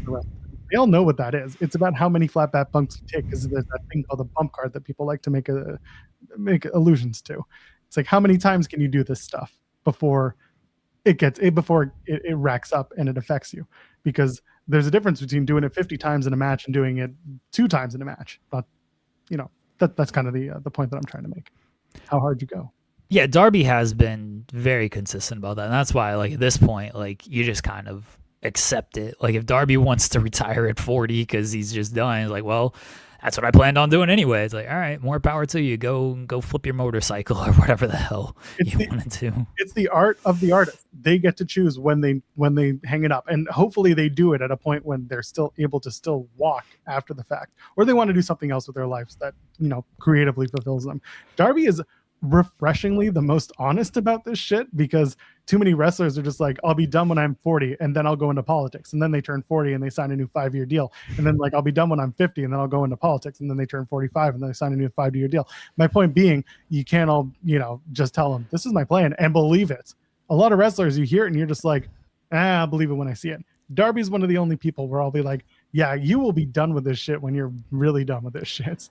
Darby also, to his credit, like, we're all like built differently when it comes to pain tolerance and the bones and structure and density and all this dumb stuff that I don't understand.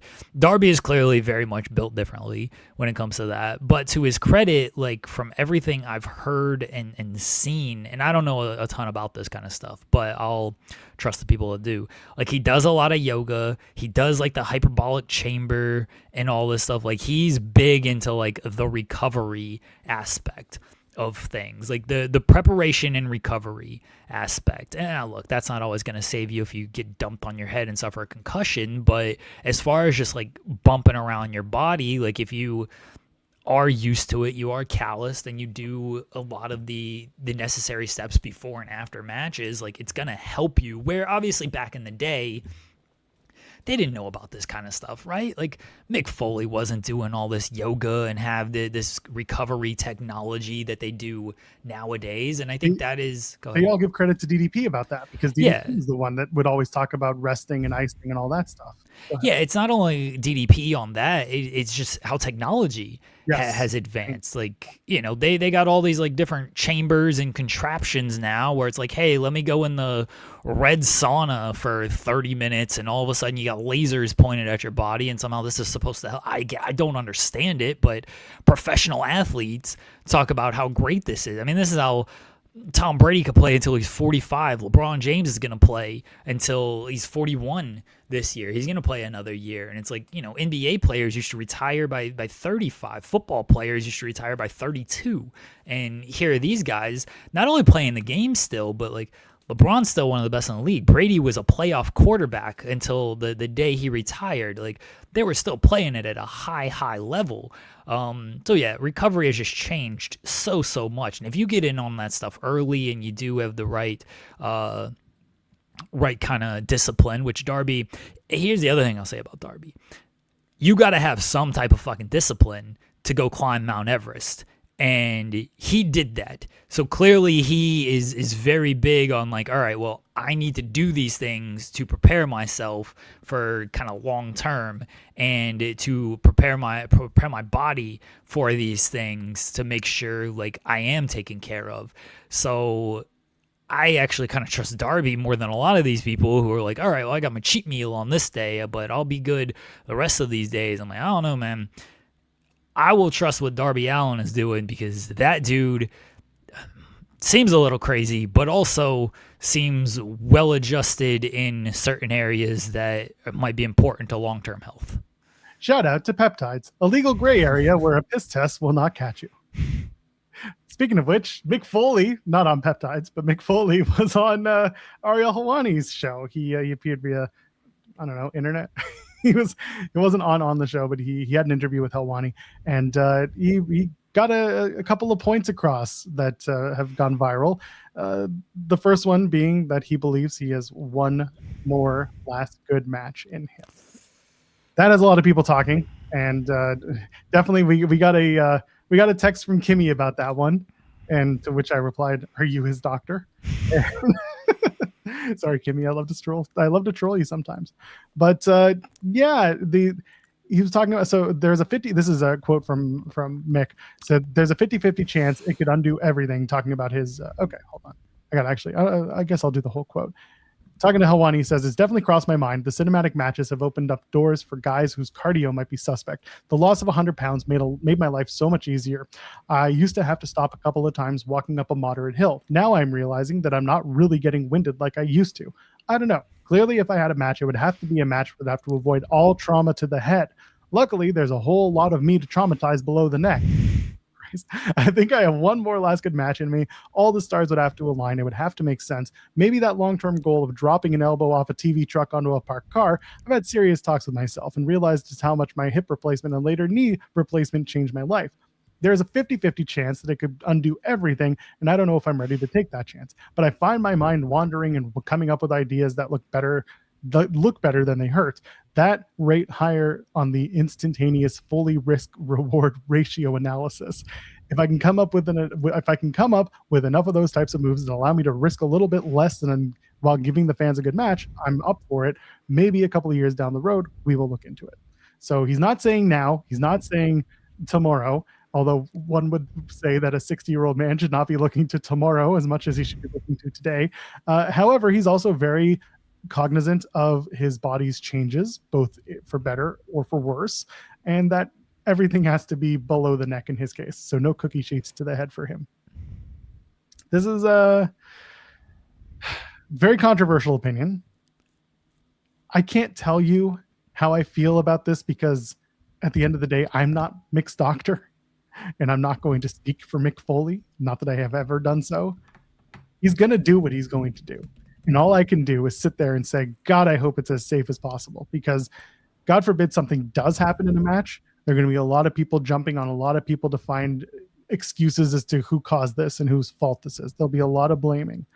On the other hand, if it goes off without a hitch and everything's great and we find out that Mick is totally, good after that match, whatever it could be, good for Mick. He did it. I'm going to read, let me find it here, a more concerning quote that I think better captures why he should not have a last match. But I gotta find it, and God forbid the internet search works in any type of way, because it just can, God forbid. Okay.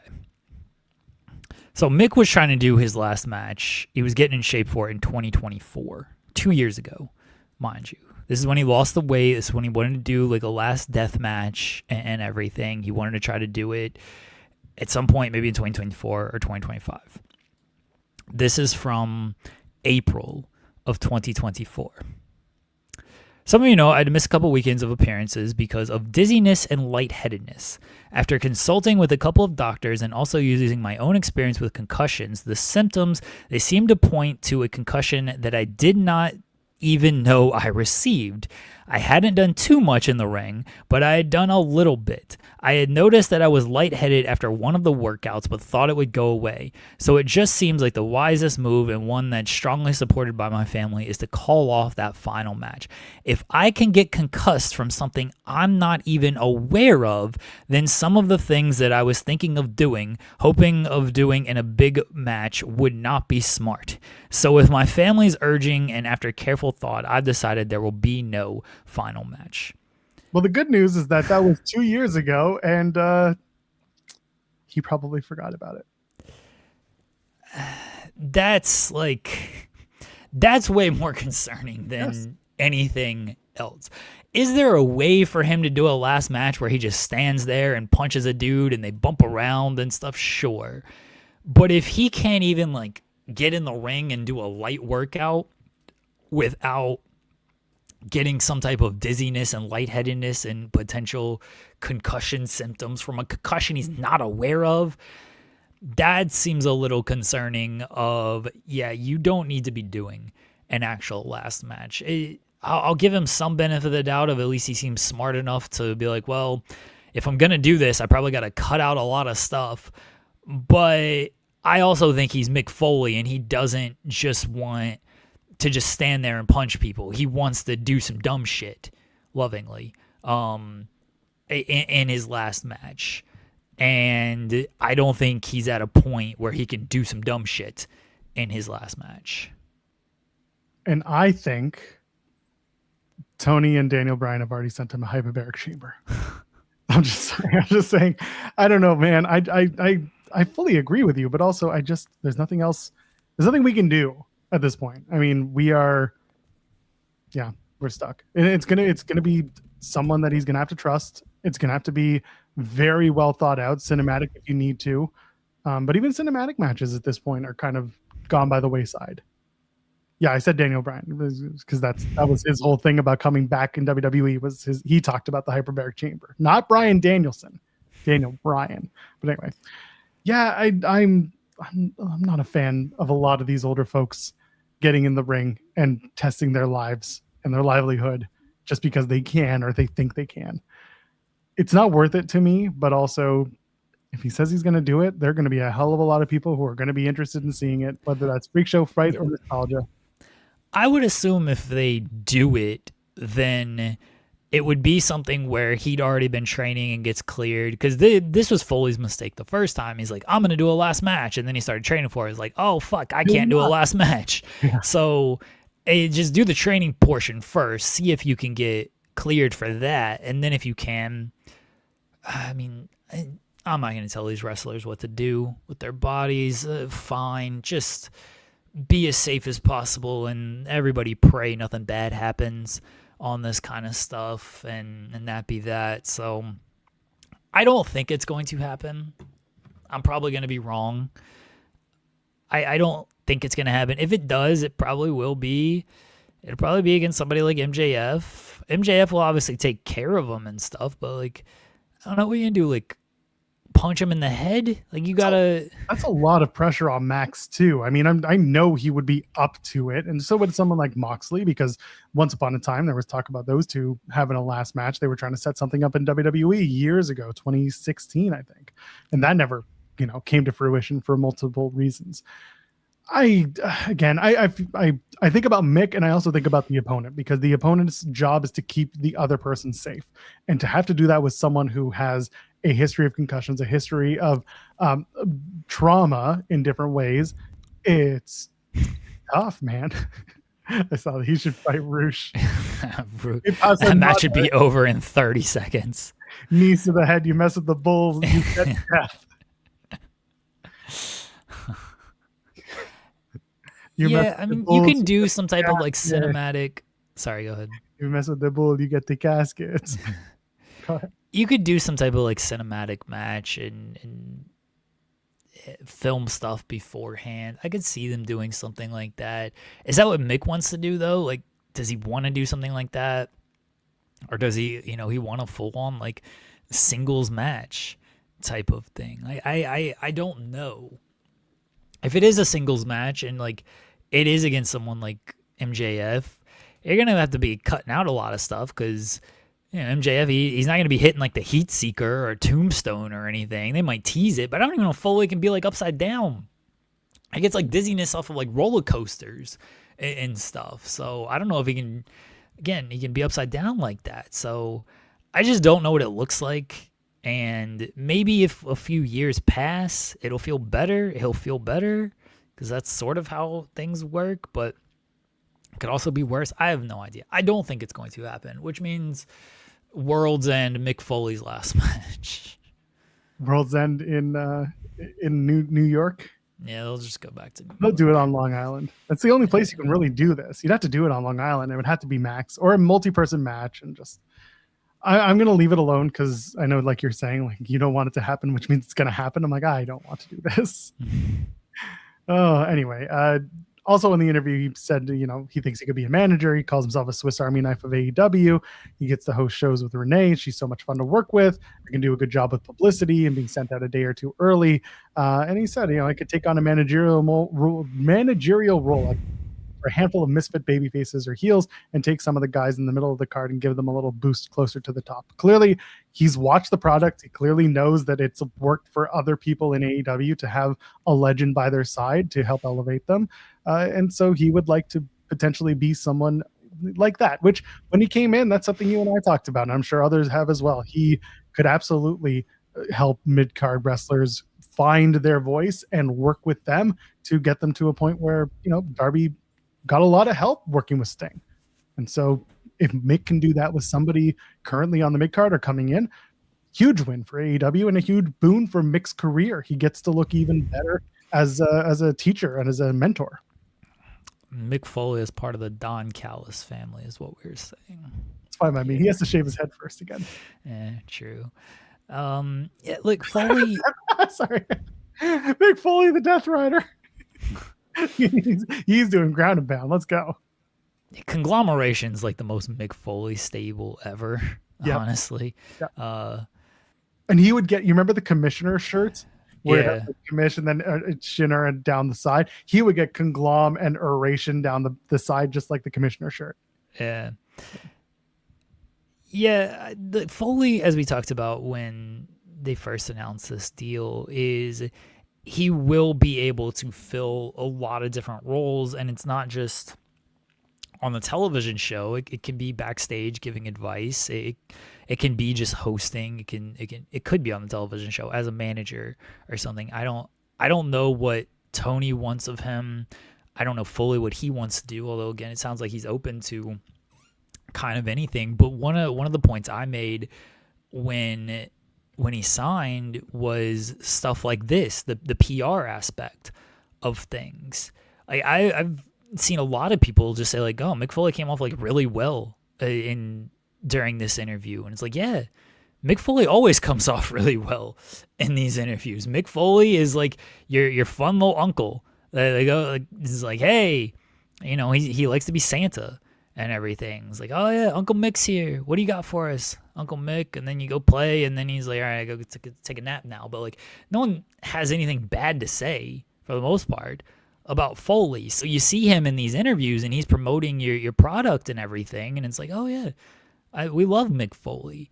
And he's recognizable from an era where a lot of fans grew up and a lot of fans still love. And he's not only recognizable from that era, again, he was one of the most beloved people from that era. And so, again, you see Mick Foley, and it's like, oh, man, Mick's doing this now? And I think it's good publicity for AEW. I expect to see a whole lot more of Mick doing these kind of interviews and even like local hits and everything, because this is one thing that Paul White was very good at when he still does these interviews when he was brought in. Jarrett the same way when he was brought in. It's like, hey, here's a name guy who from the past who's going to speak glowingly of our product, and you hopefully like him. Mick's more likable than Paul or Jeff. I'm not saying they're not likable, but Mick is one of the most likable people in wrestling history when it comes to that. So I think that's a big positive for AEW when it comes to. And Mick seems very knowledgeable and certainly willing to like learn and discuss the product, where some people who you might associate with good things or the voice of your childhood don't care about the product and don't know who some of the wrestlers are in the company. While Mick, on the other hand, likes everything, wants to praise everything. And he was honest about things in this. I thought it was very kind of telling, his comments on MJF, where he's like, I didn't know if he could like be there as like a tough guy or if he had that kind of like grit to him. He's like, I was wrong. Like, he showed it and he did a great job of that. But I also think that's where Mick can be valuable. And I don't think Mick is going to sugarcoat things as far as like feedback with people, and that'll help people as well in speaking to Mick. I've just decided I want to eat poutine with Mick Foley in Montreal for an interview. Okay. Yeah. Good luck with that. I'm sure it's not going to happen, but I'm gonna put it out into the universe. Okay. Yes. Where's this Mick Foley? There we go. Yeah, I had to find the right GIF on Blue Sky. People are weird. Who uses that? GIFs? Me. The Blue Sky. Oh, a lot of people. Bro, when I posted that mystery interview with Cecil Nix, that it popped off on Blue Sky, and Twitter did not give a fuck. Yeah. It was something else, man. He should join Shane Taylor Promotions. That'd be funny. Mick Foley and Shane Taylor Promotions. Yeah. Bet it could happen for $11,000. Fair.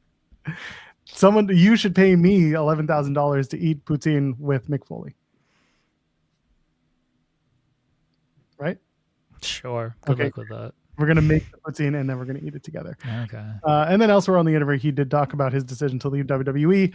And he effectively said what he said in his YouTube video, that he did not agree with WWE, their stance working with the Trump administration. He also had problems with the way that Trump had reacted to Rob Reiner's death and the way that he conducted himself. And he also saw that Paul Levesque was being part of the administration, and that Linda McMahon is the Secretary of Education, and that he said like a bunch of people in the photo who have been stunned by Stone Cold Steve Austin, despite WWE being like, we're not really there, Paul's just kind of on a committee, and Linda hasn't been in the company for years. So they tried to play their part in it, and Mick was like, yeah, I don't want to be here because you people are fucking awful. And then he said someone high up in WWE called him, and he made his decision, and he said, maybe another day I'll come back, but he doesn't really know if that's going to be the case, given how he's now working with AEW. I'm not shocked that like Triple H didn't call him, because I don't think Triple H wants any of those conversations. Yeah, they weren't really friends. Like Paul always used Mick as a stepping stone. I mean, he said they were friends. Said did not hear from Paul or any of the McMahon family. The saddest part is that I did have a great history with Paul, who was a good friend of Paul and Stephanie's. I was at their wedding. Vince McMahon meant so much to me. I knew that going in would probably affect those relationships. Well, there you go. Yeah. So again, I'm not like surprised of that, but you would think, even if like you're not like fully friends, although it seems like they were friendly enough, and they obviously worked together for a very long time, made a lot of money together. I mean, Triple H owes Mick Foley a lot for his career, because Triple H is not Triple H if it wasn't for Mick Foley. So it feels like he probably owed him a phone call of like, hey, like, let's talk about this. But I don't think Triple H is that kind of person. You think it was Nick that called him? That was my first guess. Yeah, I thought it was Nick, because maybe it was Ari. Nah, I don't think Ari cares that much. Maybe it was George Barrios, who then said, you know what? When I didn't want to go to Saudi Arabia, I made sure that we did. So maybe you should come back to WWE because you know that it should. I thought it was Nick. Seems like the person who makes a lot of these calls based on what other talent says. It's like, oh, I spoke to Nick Khan over these things. It's like, oh, okay. Yeah. So yeah, I think it was Nick who made that call. Obviously don't know for sure, and nobody does outside of Foley or the person who made the call, if they want to end up saying who they were. It feels like Triple H like should have made a call, honestly. Or Stephanie could have made a call, but yeah, what happened? I thought Steph and Mick were like best pals. Yeah. Stephanie, I've lost my respect for you. Now Mick will never be on your podcast. Well, that's fair. Anyway, we'll see what happens with old Mickers. Good to see him in AEW. I'm glad he's happy. Seems to be, in a place he wants to be, and hopefully he's valued there. And whether he has another match is time will tell, I guess. Time will tell. Hopefully he doesn't, but yes. Yes. NXT was last night. Did things really happen? It was NXT. Sure. Lola Vice and Kendall Gray are headed to a match. Naraku and Mason Rook have a number one contendership match next week. The winner, I assume, faces Tony D for the title at Great American Bash. And yeah, Mr. NXT is happening. Yeah, that bit sucks. You bet. The acting on the show is atrocious. It's amazing. It's always been bad, but you know, it seems worse than ever at this point. Dark State got a win, so there's that. Fraxium's coming back because God forbid they do anything with them. Did I miss this? On Fraxium SmackDown. back? Yeah, they're gonna face Romeo and Noam Dar. Oh my God, it's a European invasion. Again, because God forbid they do anything with them on the brand that they're actually are on. Check out SP3. Will give you a move by move breakdown if you ask him nicely. Zarya beat Lizzie Rain because let's not let the new person get any type of momentum. I mean, I assume Zarya's gonna have a great match with Tatum Paxley, potentially win, and win the North American Women's title. Sure. So, I don't know. Lizzie Rain will then just go up to going after the women's title after Kendall Gray. I have no idea, man. I have no idea. You're not getting a move by move breakdown for me because that show is so entirely missable. I can't even begin. That's why we're doing it with 15 minutes left in the show. Like, there really isn't that much.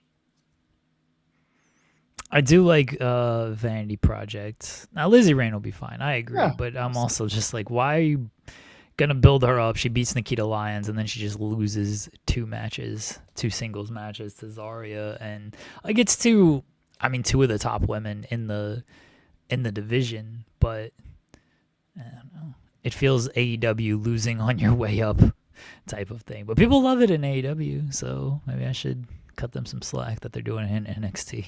That's right.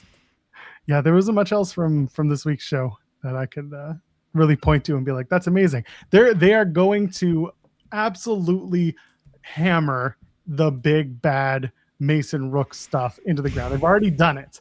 They've already done the he's big, he's bad, and then they just add another thing at the end of it to make it sound like they're being cute. And I'm like, I can already see they've ruined it. It's like it's got to take a shit. And then meanwhile, it's still absurd. And then meanwhile, you've got what's his face? You've got Shiloh Hill has to do his laugh every time, but he also can't run off Zarya after she attacks Tatum. That was funny. He just tries to like shoo her away like a cat. I'm very disappointed that the culling looks like they're gonna break up. What was your favorite memory of the culling, Joel? When we found out that it is in fact what it is. when he wore that I don't know what the scarf with a hood. A scarf with a hood. What is that? A scarf with a hood. Could have been worse. Could have been 10 times worse, I guess. You get it because he was the 10 guy? Yeah. Just making sure. It is what it is. I think. Big bad poopy daddy. Oh, poor Mason Rook.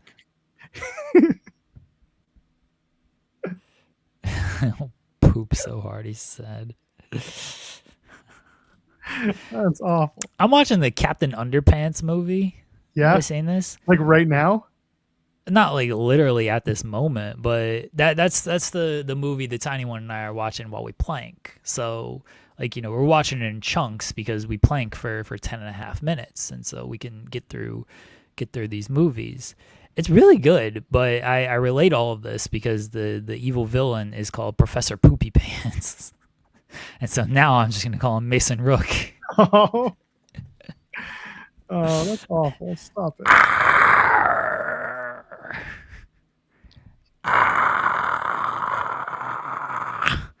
Oh, hot.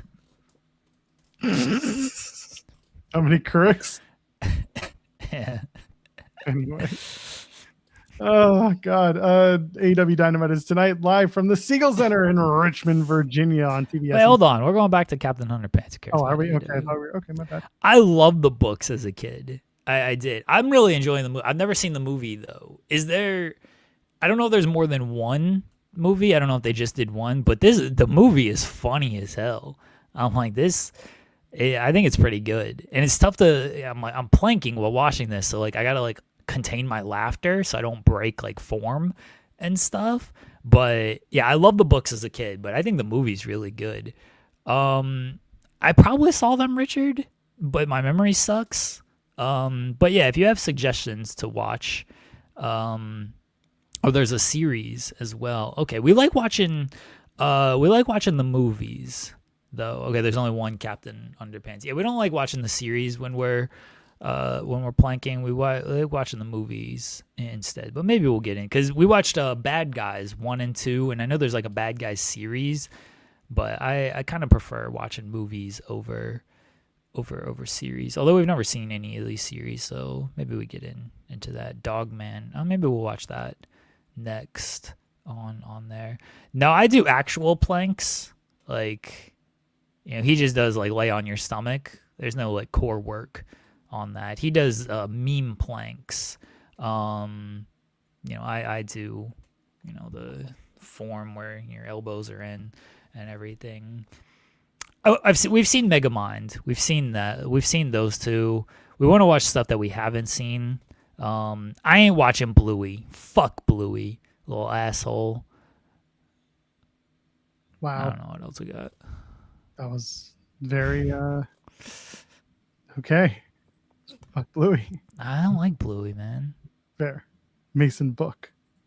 He should be an author. An author, and the book is called Pain. And therefore he will be the author of Pain. No. Sounds Remember them? Not really. What do they do now? One's like an MMA bare knuckle fighter. The other one, I'm sure, peddling crypto somewhere.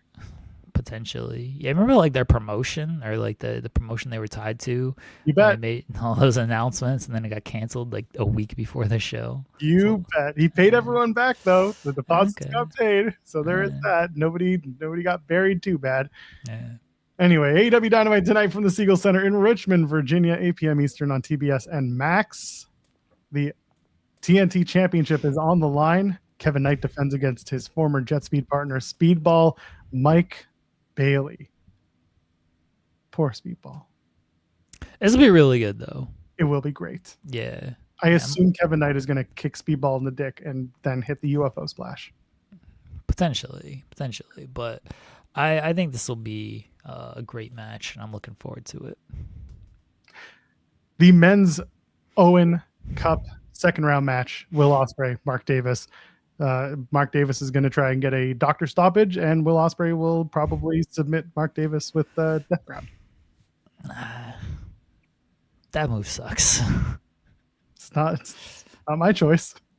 I don't know if he's going to submit Mark Davis. I think he's going to hit and bleed his head stoppage. Off. Yeah, doctor stoppage to Mark Davis. This will just be another great match, though. Yes. And I assume Ospreay is going to win, but I'm sure they'll do like the pile driver spot, but this time Ospreay will show he should know fighting spirit. Oh, gets up, that'll piss people off. And then he's gonna win the Owen, and he's gonna be like, "Fuck Mark Davis! I want him, and I want the national title. I don't want this world title bullshit." Imagine if he no-sold like the pile driver on the apron. That'll piss off so many people. That is a very special cut for those who pay attention to the other show that really sucks. Someone else saying that someone should win King of the Ring and then not take the WWE title shot. Yeah. What happened?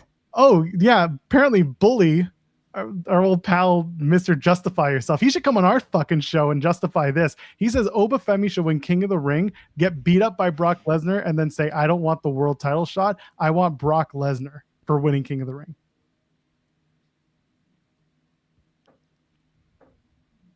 That's stupid.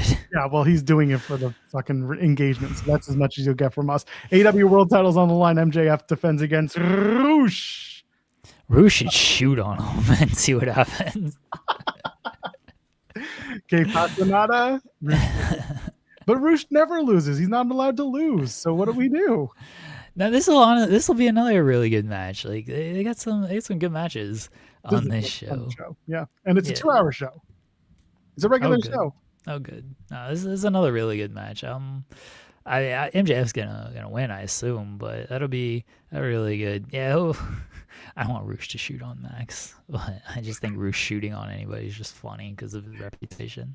It would be very fun. But yeah, I'm looking forward to that match as well. And finally, the Women's Owen Hart Cup first round match. Finally, the women get started. My God, the men are in the second round. These women, they have to wait full 2 weeks till they get started. Alex Windsor defends against the not defends. She has her first round match against the Wild Card. Fightful Select today. We'll have news on Mercedes Moné. Just because people are talking about Wild Card and who it could be. I think it should be Chris Statlander, and everyone just gets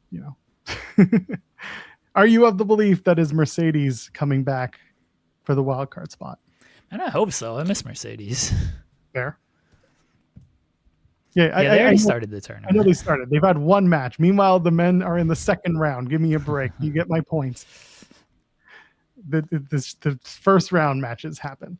This is only the second match in the women's first round matches. The men have already done 4 matches. Okay, so give me a break. You were still wrong. Shut up. Anyway, who will the wild card be? Does everyone think Mercedes? Does anyone think it'll be someone else? Jamie Hayter?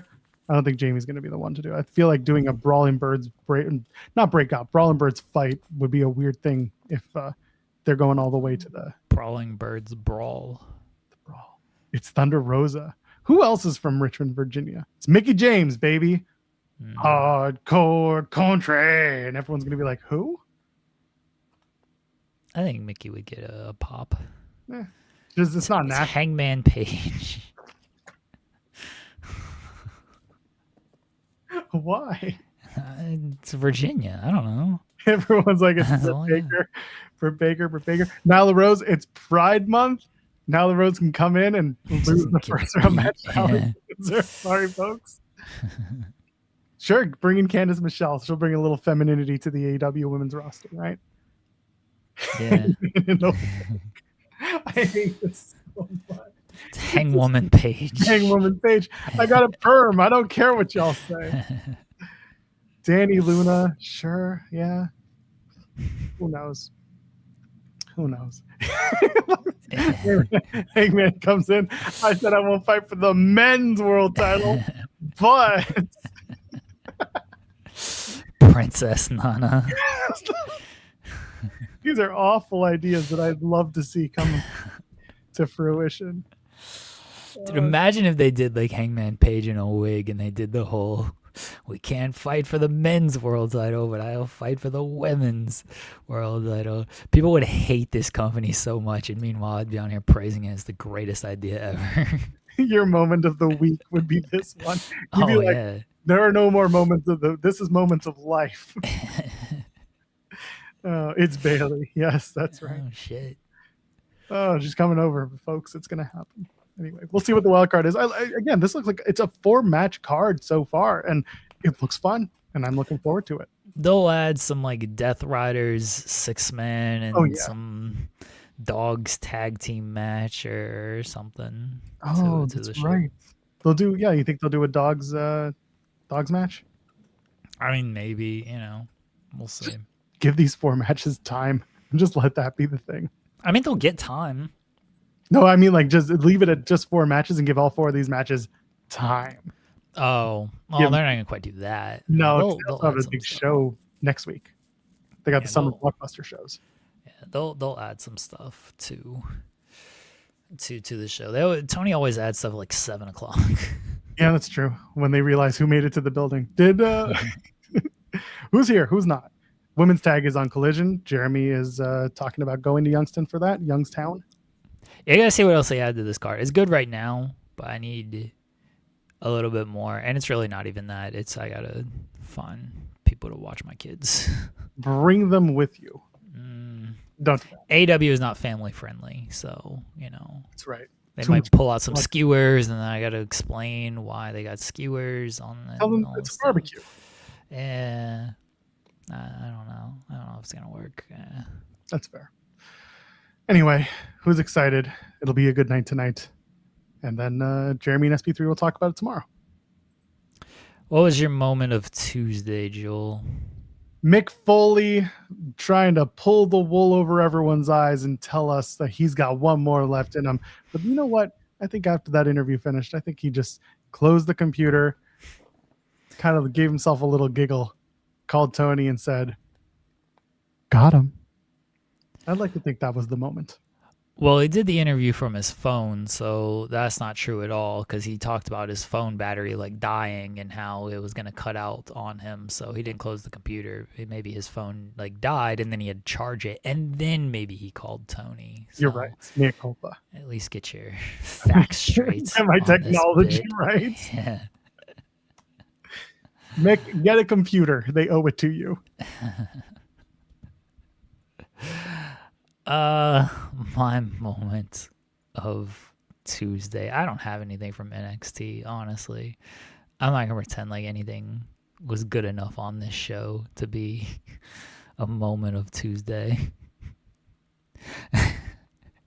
My moment of Tuesday was Shawn Michaels announcing Great American Bash and no one caring and no one knowing for 5 minutes until it happened because everybody's blocked by Shawn Michaels and then everybody being like, this is a dumb idea. You know what your moment of Tuesday should be? Tony Schiavone being asked about Jimmy Snuka. Oh, what happened? His response being, you know what he did, right? Oh, fair. This was yesterday. He did Virginia This Morning. It was a WTVR interview. It was like a quick 6-minute hit. And I don't know why that woman asked. Maybe that's the only wrestling. Big Jimmy Snuka fan. Maybe it's like not that Jimmy had ties to Virginia, but I just I love it. That should be your moment of Tuesday right there. Okay. Tony Schiavone, you know what he did, right? Fair. What did we accomplish today? Yeah, the unfortunate is the show when I can't even pretend like it. And I was like, oh yeah, this is a thing. Sure. I'm looking forward to Mason Rook and Evil next week, mainly because I want to see if Mason Rook gets the shit entrance. That's all. That's all I care about. Jesus. What? That's what it goes. That's my moment of Tuesday when he stepped on the chair to prevent Cam Hendricks from using it, and he's like, "This is my shitting chair." I'm gonna go cut a hole in this thing. He's big, he's bad, and he'll take a shit in your pants. I don't know how that makes sense. You can't use this chair. I gotta sit in it before. It's like the on deck chair before he goes to the bathroom. He's like, all right, hold on. He's in the bathroom's occupied, so he's got to take the chair outside of the bathroom, and he's sitting in the chair, and he's like a batter warming up. He's like, 1, 2, 3, 1, 2, 3, It's like a batter, swinging, warming up, waiting to get into the batter's box. There, Mason Rook's he's in the shitting chair before it goes to the bathroom. You think Mason Rook uses a squatty potty? I hope he does. It helps. It won't feel so rough. I want to open up like a restaurant or something just to have the restroom on deck chair out there. Like, sit here before you go sit in there and practice your shits. That's right. Everybody. Oh man, that's amazing. But yeah, others have mentioned in the chat. We'll point it out here. Shout out to Rebel, Tania Brooks. She did post a video that she is working with the IMALS organization, and obviously AEW is also partnering and doing merch for Rebel that is proceeds going to ALS.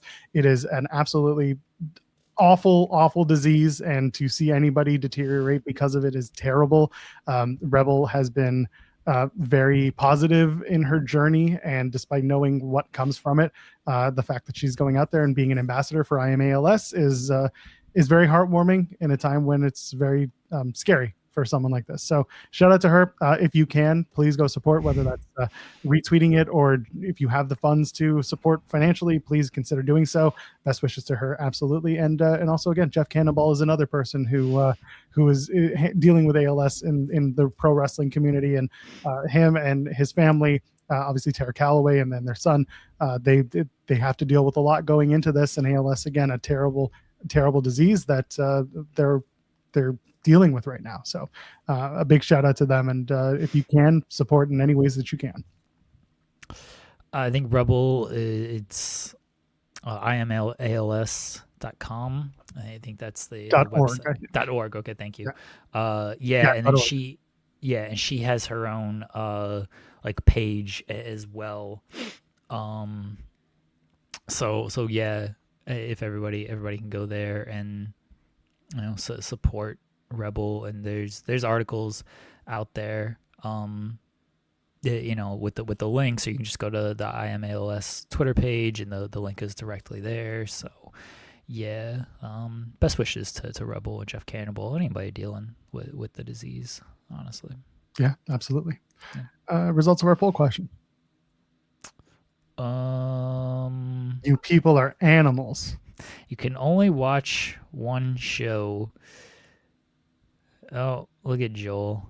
What? We have to stay relevant to our brand. 3% said TNA Slammiversary, feels high. 5% says NXT Great American Bash, feels high. 10% say none. Should be higher.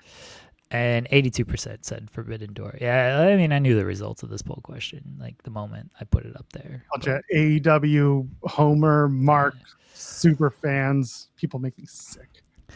This is fair. I've been slacking in a lot of areas. Gonna be honest, I've been a little depressed these past few days. I've had to take like walks at nighttime and just to try to clear my head on stuff. So that's my bad if it hasn't been the greatest performance ever over the past few days. We love you, buddy. Me. Hey, these days do happen, and I'll be honest. After my birthday, I was also feeling down yesterday, and it's been a bit of a struggle. Yeah, because you're old, so because I'm old, and we all want to do our best, and sometimes we don't necessarily feel our best, or we struggle in other ways. But no, the fact that we can be open about these things means that we're working on it. So hopefully everyone is doing their best to work on it. Louis adding, by the way, that now it's 13% none. This matters. Oh, yeah, 13% on none. Okay. Yeah. More people should vote for. Don't watch any wrestling. Go take the day off. You might have a great time with it. I don't have a choice on that Sunday. That's true. I am looking forward to Saturday to go to Pawcade and see some pals, and right. yeah, should be fun. Oh, I gotta hang out with Cole. That sucks. But that does suck. Just give him a puppy and walk away. I'm gonna like punch him in the face. Yeah, let's go. Set up the match for the whatever the oh my god, why did I just forget the SpongeBob Shaw? Oh yeah, SpongeBob Shaw. Yeah. Anyway, looking forward to that weekend. As crazy as it's going to be. Tomorrow, Jeremy Lambert and SB3 are back talking about God knows what, probably Dynamite, probably other stuff. And what did we accomplish today, Joel? There's too much wrestling. That's really what we came down to. There's too much wrestling. Not all of it matters. Don't go out of your way to make it matter. And if an old man tells you I got one more left in me, just take him at his word, but don't really hope for it. And then your money will talk when the ticket sales are soft. So if TNA is coming to your town, and there's only 300 tickets out, consider whether or not you're going to go. Shout out Albany, New York. Eventually, you'll get your ticket sales up. And the biggest thing we accomplished today is I think I set up a Weird Al date with my wife. So. Oh, yeah. I don't remember anything else that happened on this show we did today, so that's what I'm going to go with. That's the most important part. We got through it. We did it. We're over 2 hours, as we typically do, so we'll be back tomorrow to do the rest. Folks, leave a thumbs up on the video and interact with it. Our audience grows when you grow with us. So for them, ladies, gentlemen, friends beyond the binary, we'll see you in the next